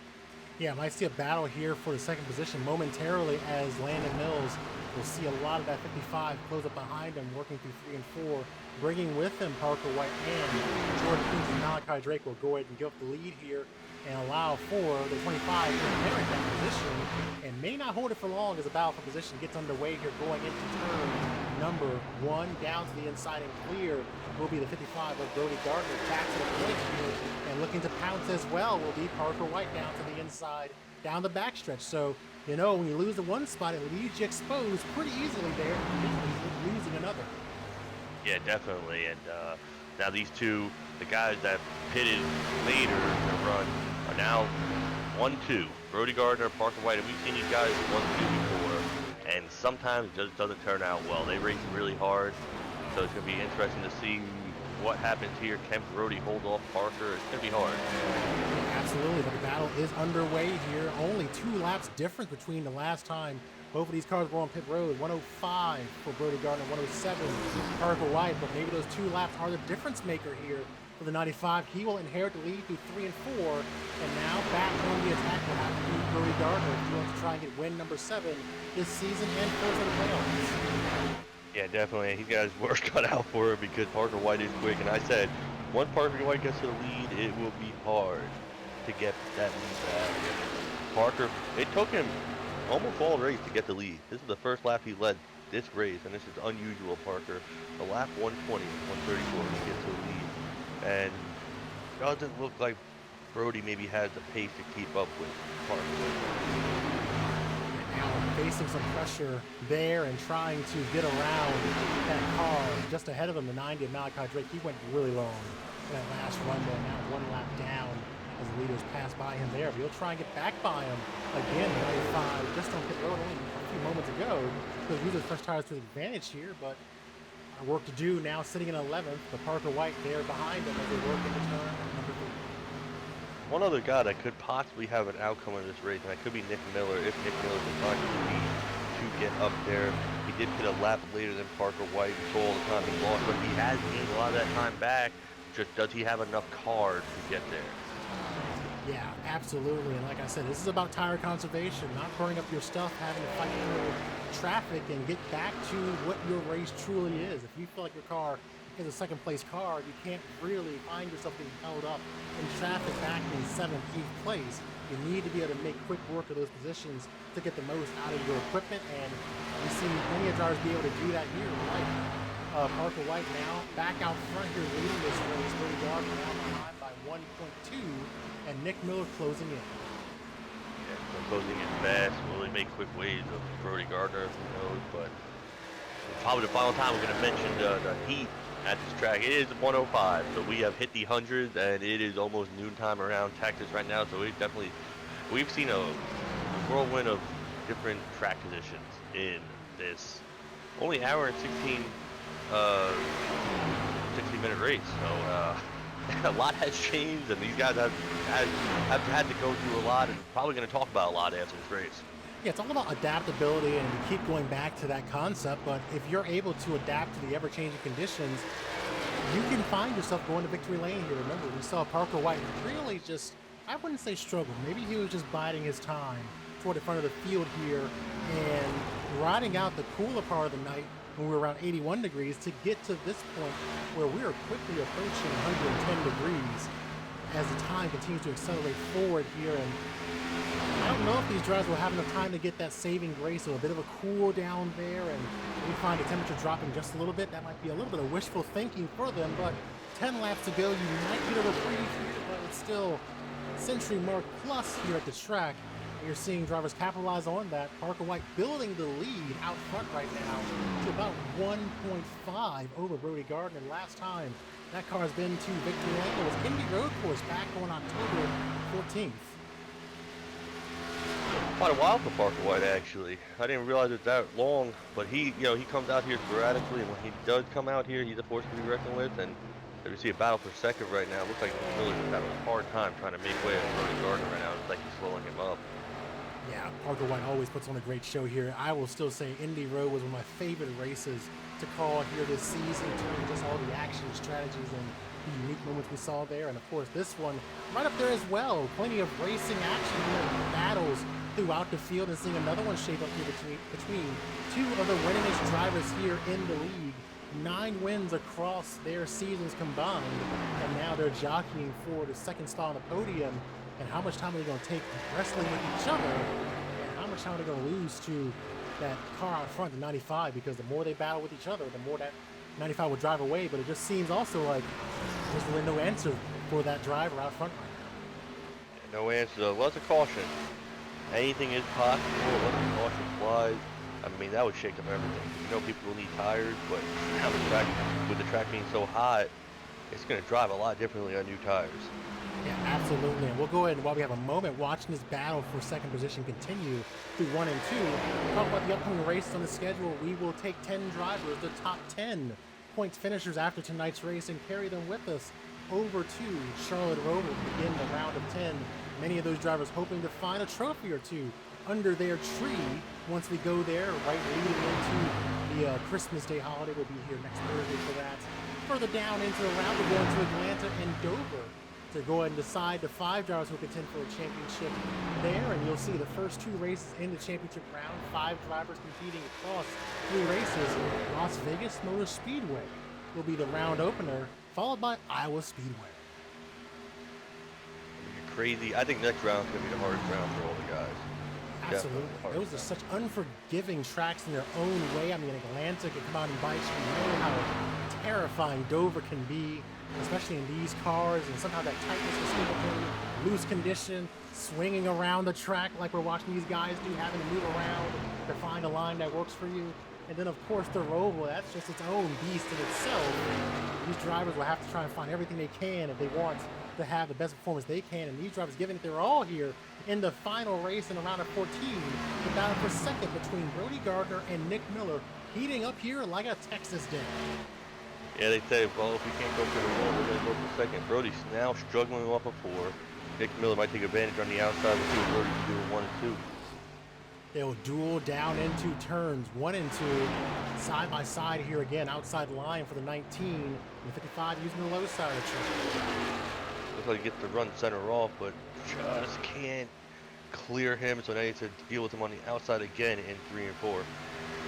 So they'll keep battling here down into the corner, nearly making contact there as they get really close to each other to the apex of 3 and 4. They'll keep the battle going off the corner and still building time away from the driver in 4th position, Landon Mills. And then putting on a hell of a show right now. Brody with the advantage still. Looks like he might clear Nick Miller. Does Nick Miller have anything else left in him to try to get 2nd place from Brody? And you know, sometimes you talk about drivers backing out of it a little bit to just go ahead and size them up again, knowing you have more laps on the clock. Could we be seeing the 19 opt to do that here, just settle in, let the tires cool down for a manner of speaking, and try and get another attack here, maybe just briefly touch the apron there off the corner. We're going to try and surge here down toward 1 and close the gap up with 2 laps to go. Attempts 4 more time through corners. He looks like he's quicker, but he just can't get by him. It's one thing to catch a guy, it's another thing to pass him, and he's going to have only a few more corners left.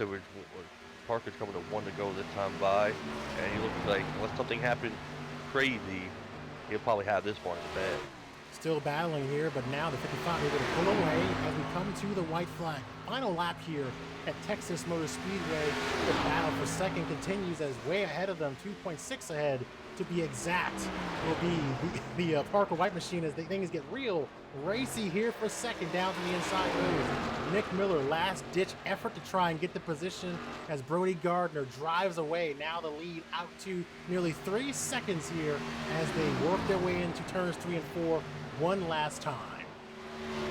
Last time for them. Did Nick Miller have anything for second? Parker White will grab the win.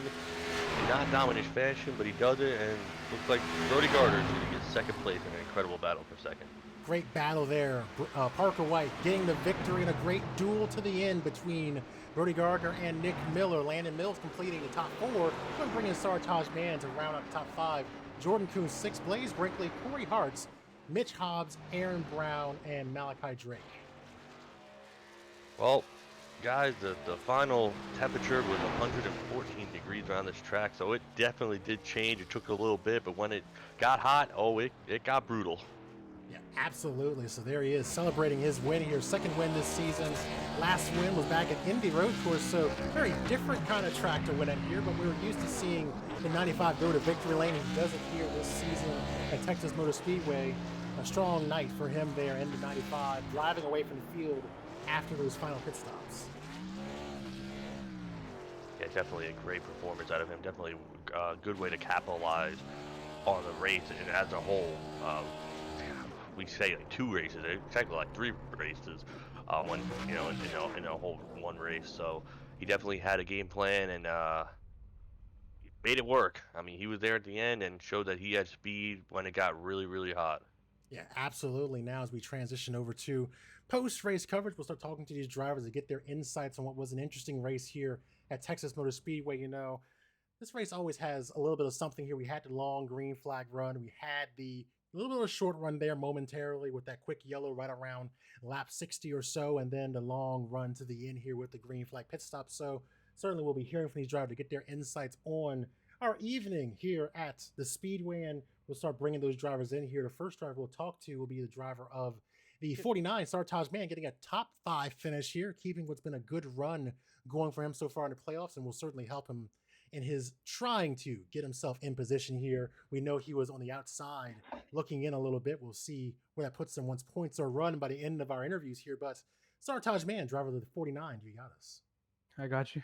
So talk about your night today here at Texas Motor Speedway. What was the track like? How did you stay on top of things to get yourself a top five finish? I just needed a result coming into this race. I was already on the outside looking in, but I think I did fine. I got some stage points. Got a good finish in P5, but yeah, I mean, it was. I really liked it during the nighttime. I won't lie. I really liked it during the nighttime. That was when I can just save tires. I could keep up with everybody. Daytime was just a little bit of a different story. I mean, I was still on pace, but I really like the transition part. I was fine, but the daytime I was a little bit on a struggle bus. But yeah, it was pretty fun, honestly.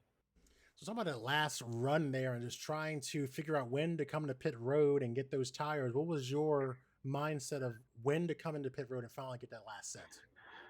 I think I got it wrong. I did it so I can hold. I pitted the lap right after Blaze Brinkley did, so I could hold him off. But it turned out to be the wrong call because I think if I just pitted a little bit later, I could have also got Landon or something Hmm. because I was only a little bit behind him. But just got a little bit off.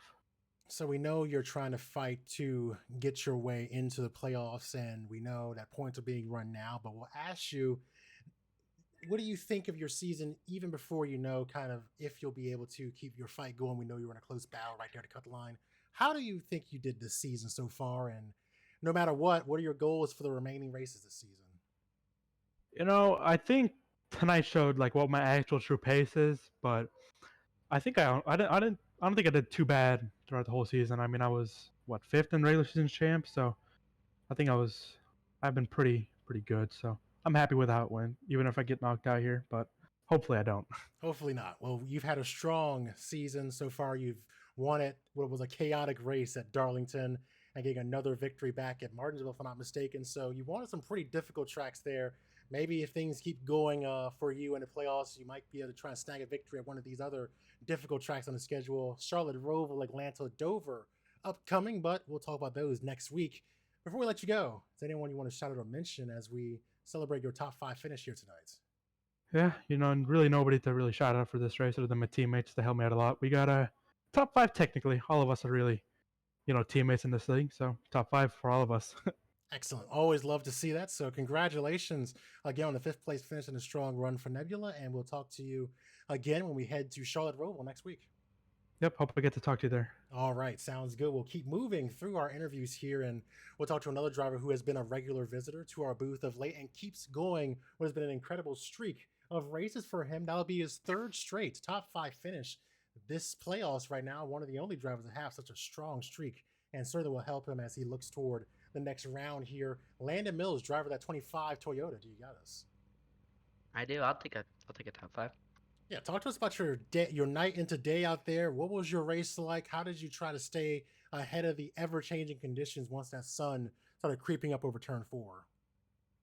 I sure had a blast. Ever since the sun went up, I lost all my speed, which was weird because I felt like I had it not locked down. Early in the race when it was dark, I felt like that was a race-winning car, and I felt like I should have won that first stage. I just forgot to back up a corner and just got too excited with it. But if it stayed in those conditions, man, I think first or second, Nick Miller and I would have had it. But later on in the race, where it mattered the most, it wasn't really meant to be. I don't still know what really happened. I just it got too tight on me, and I felt like the tires just didn't come in for me. So you know, it is what it is. But I did have fun. I sure had fun, but just kind of stumped why. I know the conditions, but I'm surprised they couldn't adapt and get the speed that everyone else did. But you know, I'll take a finish like that. So we know it's highly likely you will be continuing your playoffs going forward into the round of 10. We've got Charlotte Roval coming up, and we know we watch you when we go to these road courses. What are your thoughts on that track, and do you think you'll be able to find the pace you need to have a strong start to that round of the playoffs? You know, you said the Roval's the next one. Yes. Um, Road courses are always, kind of hands in the air. You don't know what's going on in terms of speed and what's going to go on. But as far as majority of the road courses I race, I feel like top five speed, top three speed can be achievable. At Indy, I think I get a top 3, and that's one of my better road courses. Charlotte Roval's up there. It's not my best, but it's definitely not my worst. So, um, in the next round, I'd say that's the one track that I might not have the most speed at, in terms of comfort and previous experience. So we'll see. I expect a good result, but with those deals, you never know what's gonna happen. So looking forward to it. Hopefully, turn a couple laps. But definitely having fun right now, racing for a championship. So as you look back on your season so far, still a lot of races to go, 6 to be exact. Do you feel that you have met your expectations, you've exceeded them, or do you feel like you've left a little bit on the table? How do you rank your season so far as we begin to turn our attention to the next round of the playoffs? Oh, I'd say I'd exceeded it personally. I felt like when I first came in the league, even at the tail end of last year and the start of this year, I just didn't have that rhythm and comfort racing, and definitely thought it'd be a stretch to get a win in the series. Accomplished that. 3 top 5s in a row. I've had quite a few of those, so blessed to get those. But definitely exceeded. I'm happy I'm getting the consistency. I think that's what's you know definitely helped me the best. Especially considering that looking in the playoffs, I think I was second. In standings, so that consistency has really helped. But being fast and being consistent, not always winning 'cause it's not always about that, but just getting the most amount of points and just racing smart. That's all I can hope for, and it's turned out to be pretty good for me this year, and hopefully it keeps on coming. I like to get some more consistent finishes, and you never know, maybe get a championship. Well, you've been very strong out there, and we look forward to seeing what you do when we head back to NASCAR's home down in Charlotte, North Carolina, next race for our trip to the Roval. But before we let you go, anyone you want to shout out or mention, as Nebula enjoys a strong night here in Texas? Yeah, no, as far as everyone working together, I think we get a 1, 2, 3, 4, 5. So we'll take that. Everyone at Nebula Sports, everyone who I raced around more in that region. Uh, we all raced hard, but we all race clean, but definitely like to see that finish. So shout out to everyone there. But congrats to Parker on the win. It's pretty hard to drive through the field, with a damaged race car and get that win. So congrats to him, and he earned it. But definitely wish we had more speed at the end. But we'll take a top 5. Awesome. You had a great night out there. Look forward to seeing what you do when we head over to Charlotte next week. But congratulations on the fourth place finish, your third straight top 5 so far in the Sounds good. playoffs. Sounds good. Thanks, guys. No problem. We'll keep moving through our interviews here, and the next driver we'll bring in was a driver who has also been a regular visitor to our booth here this season, and he needs no real introduction. He'll be the driver of the 19, Nick Miller. A great run for him, his second straight top 5 here in the playoffs, and a strong run nonetheless, leading a lot of laps. Nick Miller, you got us. Yes, sir. So talk to us about your night out there. You seem to have some speed once that sun went ahead and started coming up over turns 3 and 4. Talk to us about your night transitioning into the day and your race overall. Yeah, it was a pretty good race. I'm honestly surprised. Last week I said I was going to be nowhere near the top 5, and here I am. So you Leading. lied to us, is what you're saying. I think it's the second time I've done that. Yeah, but honestly, the setup was pretty good for the Texas race. I liked it. It was although I mean the field size can't although it was small, not always like the bad thing, as we had lots of green laps today, so that was fun. Yeah, I mean I'll take it. We had a great finish for second. I don't know if you caught that on the stream or not, if you were watching Park across the line, but that last lap with Brody was really fun. But overall the race, yeah, we were just, I don't know, our tires weren't the better than anyone. I think we were just more consistent. So when we look at your season so far, you've been so strong overall. You bounced back from that outside the top 20 finish at Talladega, strong one at Richmond, building on that here at Texas. We've got Charlotte Roval coming up to begin the next round, and we know you are pretty much a lock to go into the round of 10. What are your thoughts on that opening race in the round, and do you think you can still find a little more speed to maybe get that fourth win this season? You've got Atlanta and Dover on the docket as well. Honestly, I'm just gonna try and stay out of trouble, because apparently I find trouble at these road courses in this league. I've been what's it called? I got wrecked like multiple times at Indy. Glenn, I had some type of penalty. I forget what I got. Some type of penalty for me back there. So we're just gonna try to stay clean for the Roval. And then what else was the question about Atlanta? Right, the next 7 weeks. Yes, 2 weeks from now we got to go to Atlanta. Yeah, and I like Atlanta a lot. Hopefully, when iRacing does implement the new Atlanta, we keep the old Atlanta because I really don't want to see a third Super Speedway race. Like what it's gonna end up being, or what they're saying it's gonna be. Hmm. Well, we'll certainly keep our eyes on that, and we'll keep our eyes on you as well as we get ready for this next round. And one last question, then I'll let you shout out whoever you'd like. So, your season overall, how would you rank it? We know you kind of broke through finally getting that first win in a while back. I want to say it was at Phoenix, and you've kind of just been on a roll ever since getting those 3 wins. How do you grade yourself? Do you think you've met your expectations, exceeded? Where do you think you are right now as we prepare to get focused on the next round? Regrading in numbers or letters? However you like. We'll go with like an A minus because Okay. I mean we had that struggle at the start of the year, and then we really found some ground there in the middle, but still wasn't strong enough as Brody made that huge comeback in the points to take the regular season champ. And I'm looking at points now, and that makes a big difference having that championship because he's already started the next round off 23 ahead of me. So that does suck a little that we didn't get that regular season champ at the time, but overall it's been a pretty good season compared to last year. Well, you've been very impressive out there, and we love watching you race around all these tracks we go to, and we look forward to seeing what you do when we head to Charlotte Roval here next week. But you know what happens next. Go ahead and shout out whoever you want to mention as you enjoy a podium finish here at Texas Motor Speedway. Yeah, the team, and it's always Landon for making that paint.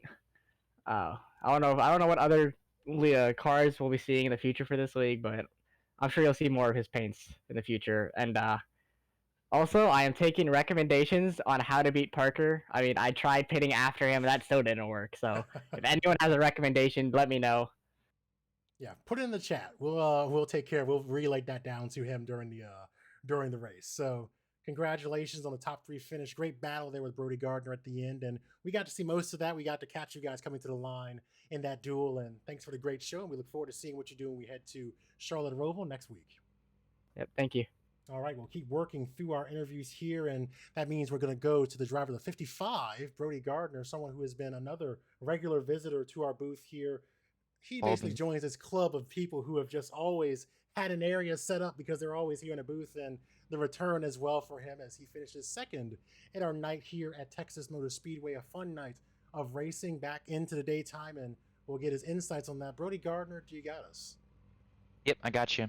So talk to us about the night out there. Going forward, just from the night into the day, how did your car feel, and how did you try to stay on top of things out there at the track?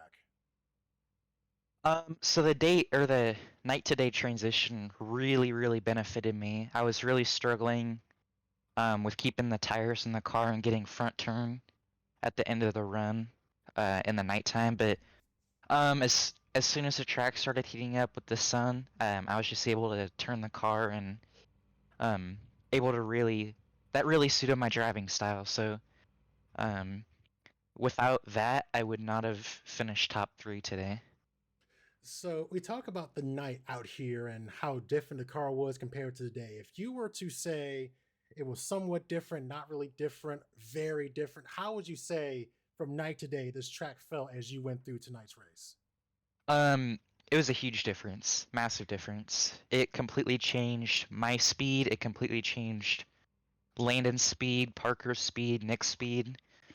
We all were just like completely different compared to each other when the track heat up. Like Parker was much faster. I was faster, but not as fast as Parker. And then Nick and Landon slowed down just a little bit, but yeah, massive difference.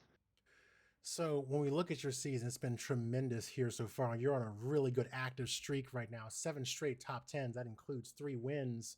You've had an incredible season here. For you, what's different, if anything? Have you changed your approach to how you're racing, or is it just maybe these Xfinity cars, or as they're known in iRacing, the B car, really suits your driving style? What's different compared to last season when we saw you get up there and lead a few laps on the way to wins? Now you've got up there a lot of laps, and you have a lot of wins as well. It's just my approach with the car. Like in the A car, I would usually stay back, save the tires, because it was full throttle for probably 10 laps. So I would not go full throttle for those 10 laps, fall back 5 spots, and then drive my way up through the field again. Every run in the A car, but in the Xfinity car, I can just stay where I'm at most of the time and save tires up at the front and then go. I only led a few laps today, but mainly the Xfinity car, and not having Dylan Alt in these races is helping me out.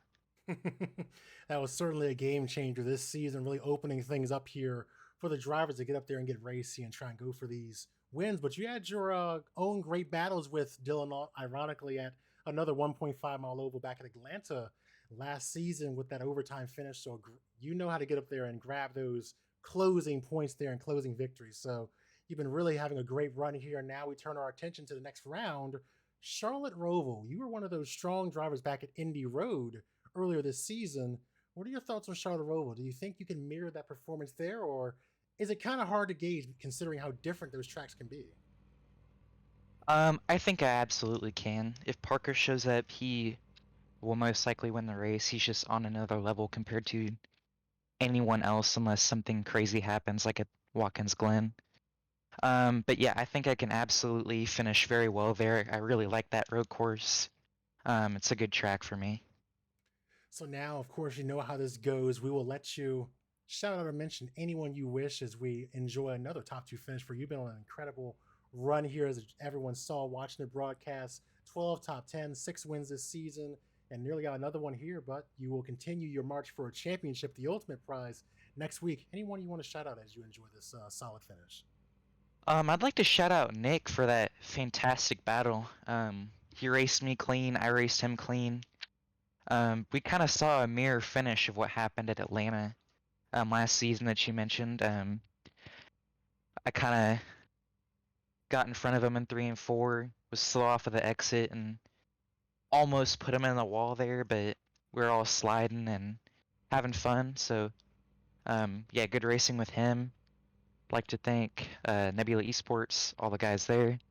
Like to thank LandonMillsPaints.com, and you for putting on a broadcast. Awesome. Well, great show. And thank you guys for putting on what was a phenomenal race here. It's always fun doing the night to day race. It's just such a different element here. We don't have to worry about the neighbors yelling about the noise at the racetrack. So great job by you guys. And we'll look forward to seeing what you do when we begin the round of 10 here next week at Charlotte Roval. Thank you.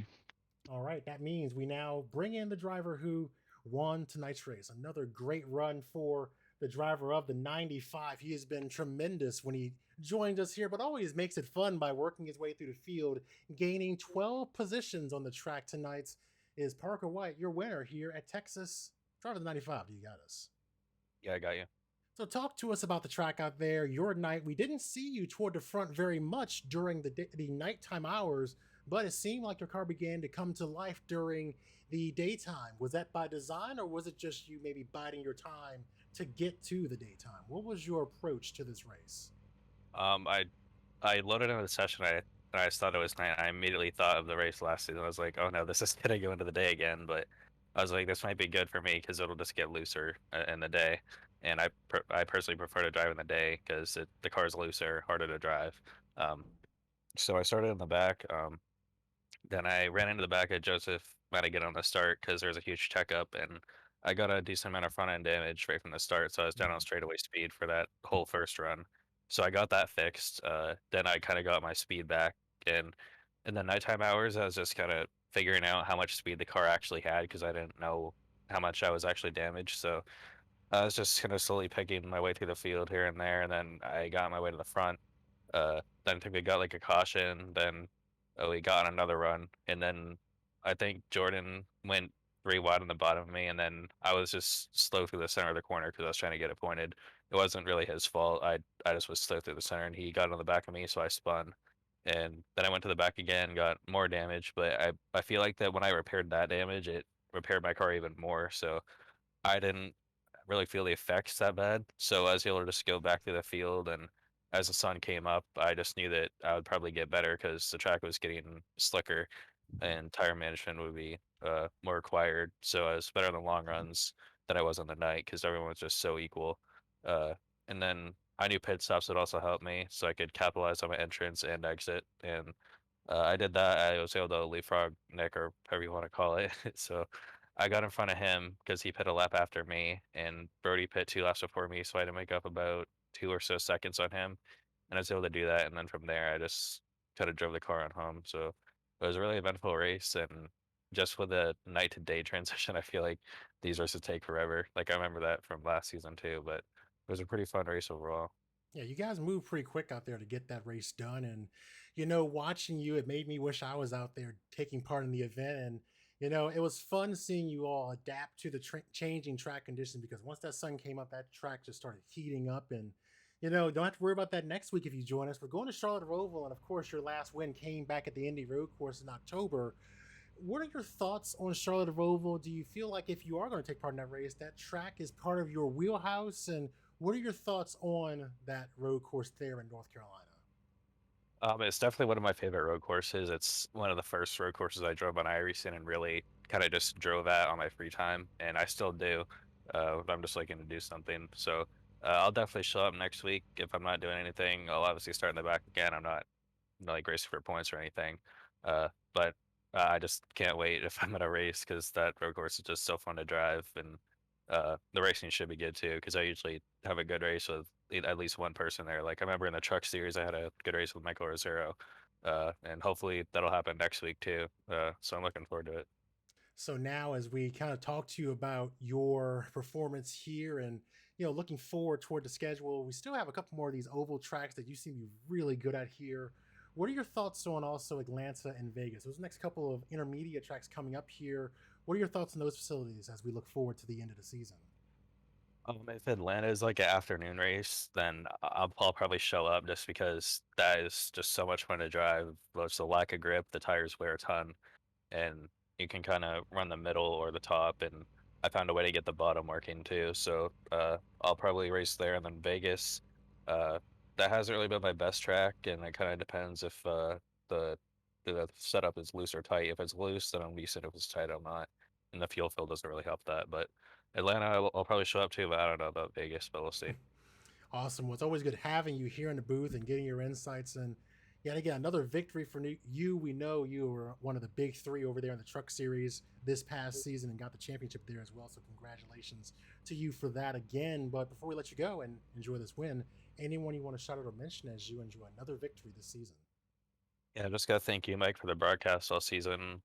Cody, all the Redline admins, Summit Studios, and also I won my first race in the winter themed Summit Studios car, so that's cool. Uh, Also SRD and North Force Racing. That was a beautiful car there. Who was the designer if you want to shout him out? Snowman Studios, you can find him on snowman.studios, I believe, on Instagram, and Snowman Studios 1 on Twitter. Awesome. I think, That was a great looking car out there. It caught my eye under the lights there, so it was really yeah. sparkling there, and you put it in victory lane. So I'm sure that's gonna make for some good screenshots there. Awesome. Well, it's always good talking to you, Parker, and we'll look forward to seeing you back when we head to Charlotte Roval next week.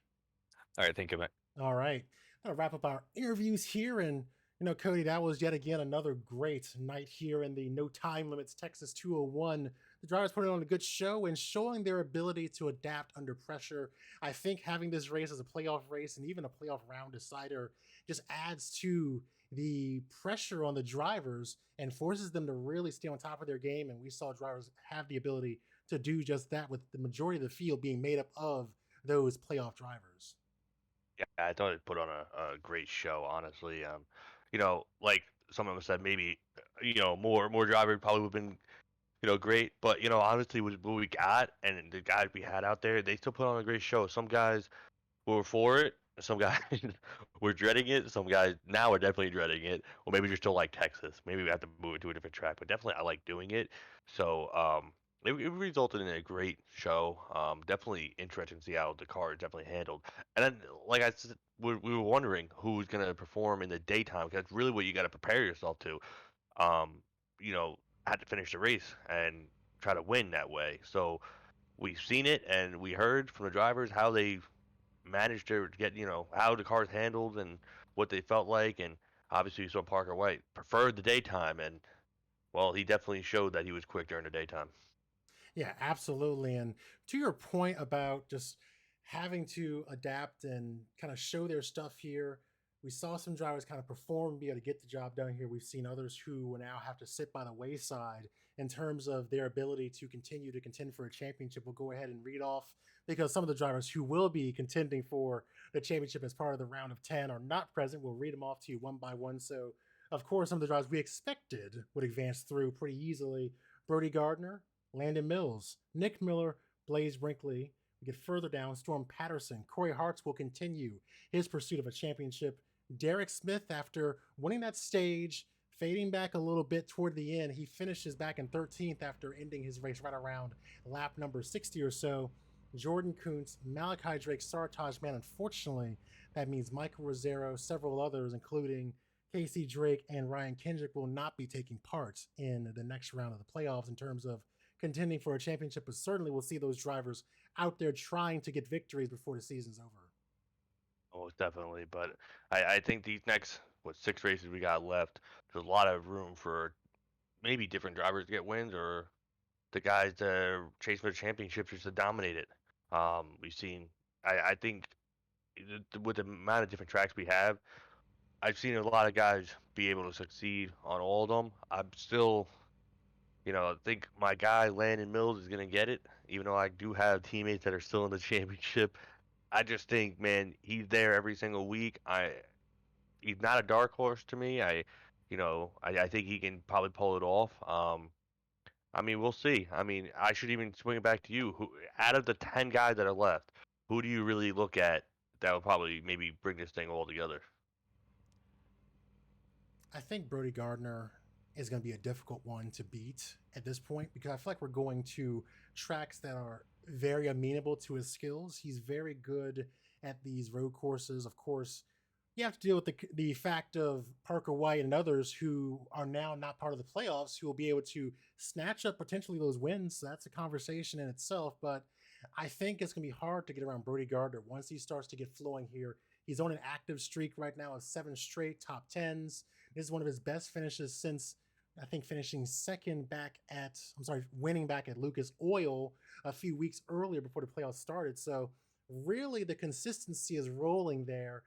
I think once we start going back to tracks where we've seen him perform before, for example, he went to victory lane at Atlanta Motor Speedway last season in that overtime battle with Dylan Alt.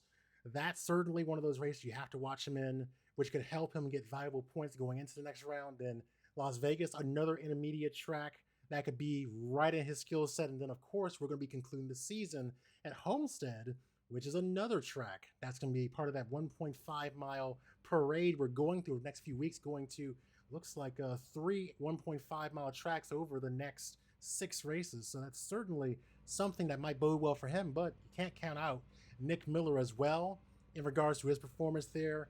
But I think if Brody Gardner can bring what he was able to do in those first roughly 16 races, we'll say the entirety of the first of the regular season, if he can bring just a morsel of that into the playoffs, he certainly will be the one to beat here.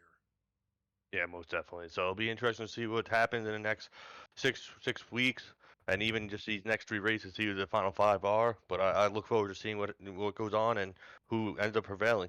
Absolutely, and as you see there, the pressure for excellence will increase as these races continue to dwindle down. Next week, we're running at NASCAR's home, the Charlotte Motor Speedway, and it's Roval for the Charlotte Roval 102, and then Atlanta and Dover will help to conclude the second round of the playoffs. But let's take a moment, pause, and allow Parker White to savor his second win this season, going back to victory lane for the first time since October 14th at Indy Road Course. Congratulations to him capturing the victory, and congratulations to our 10 drivers who will contend for a championship over the next 3 weeks. And with that, we'll wrap everything up. Cody, always a pleasure working with you in the booth here, and we'll let everyone enjoy what was a fun night today race. We'll get back to road course racing next week at Charlotte Roval.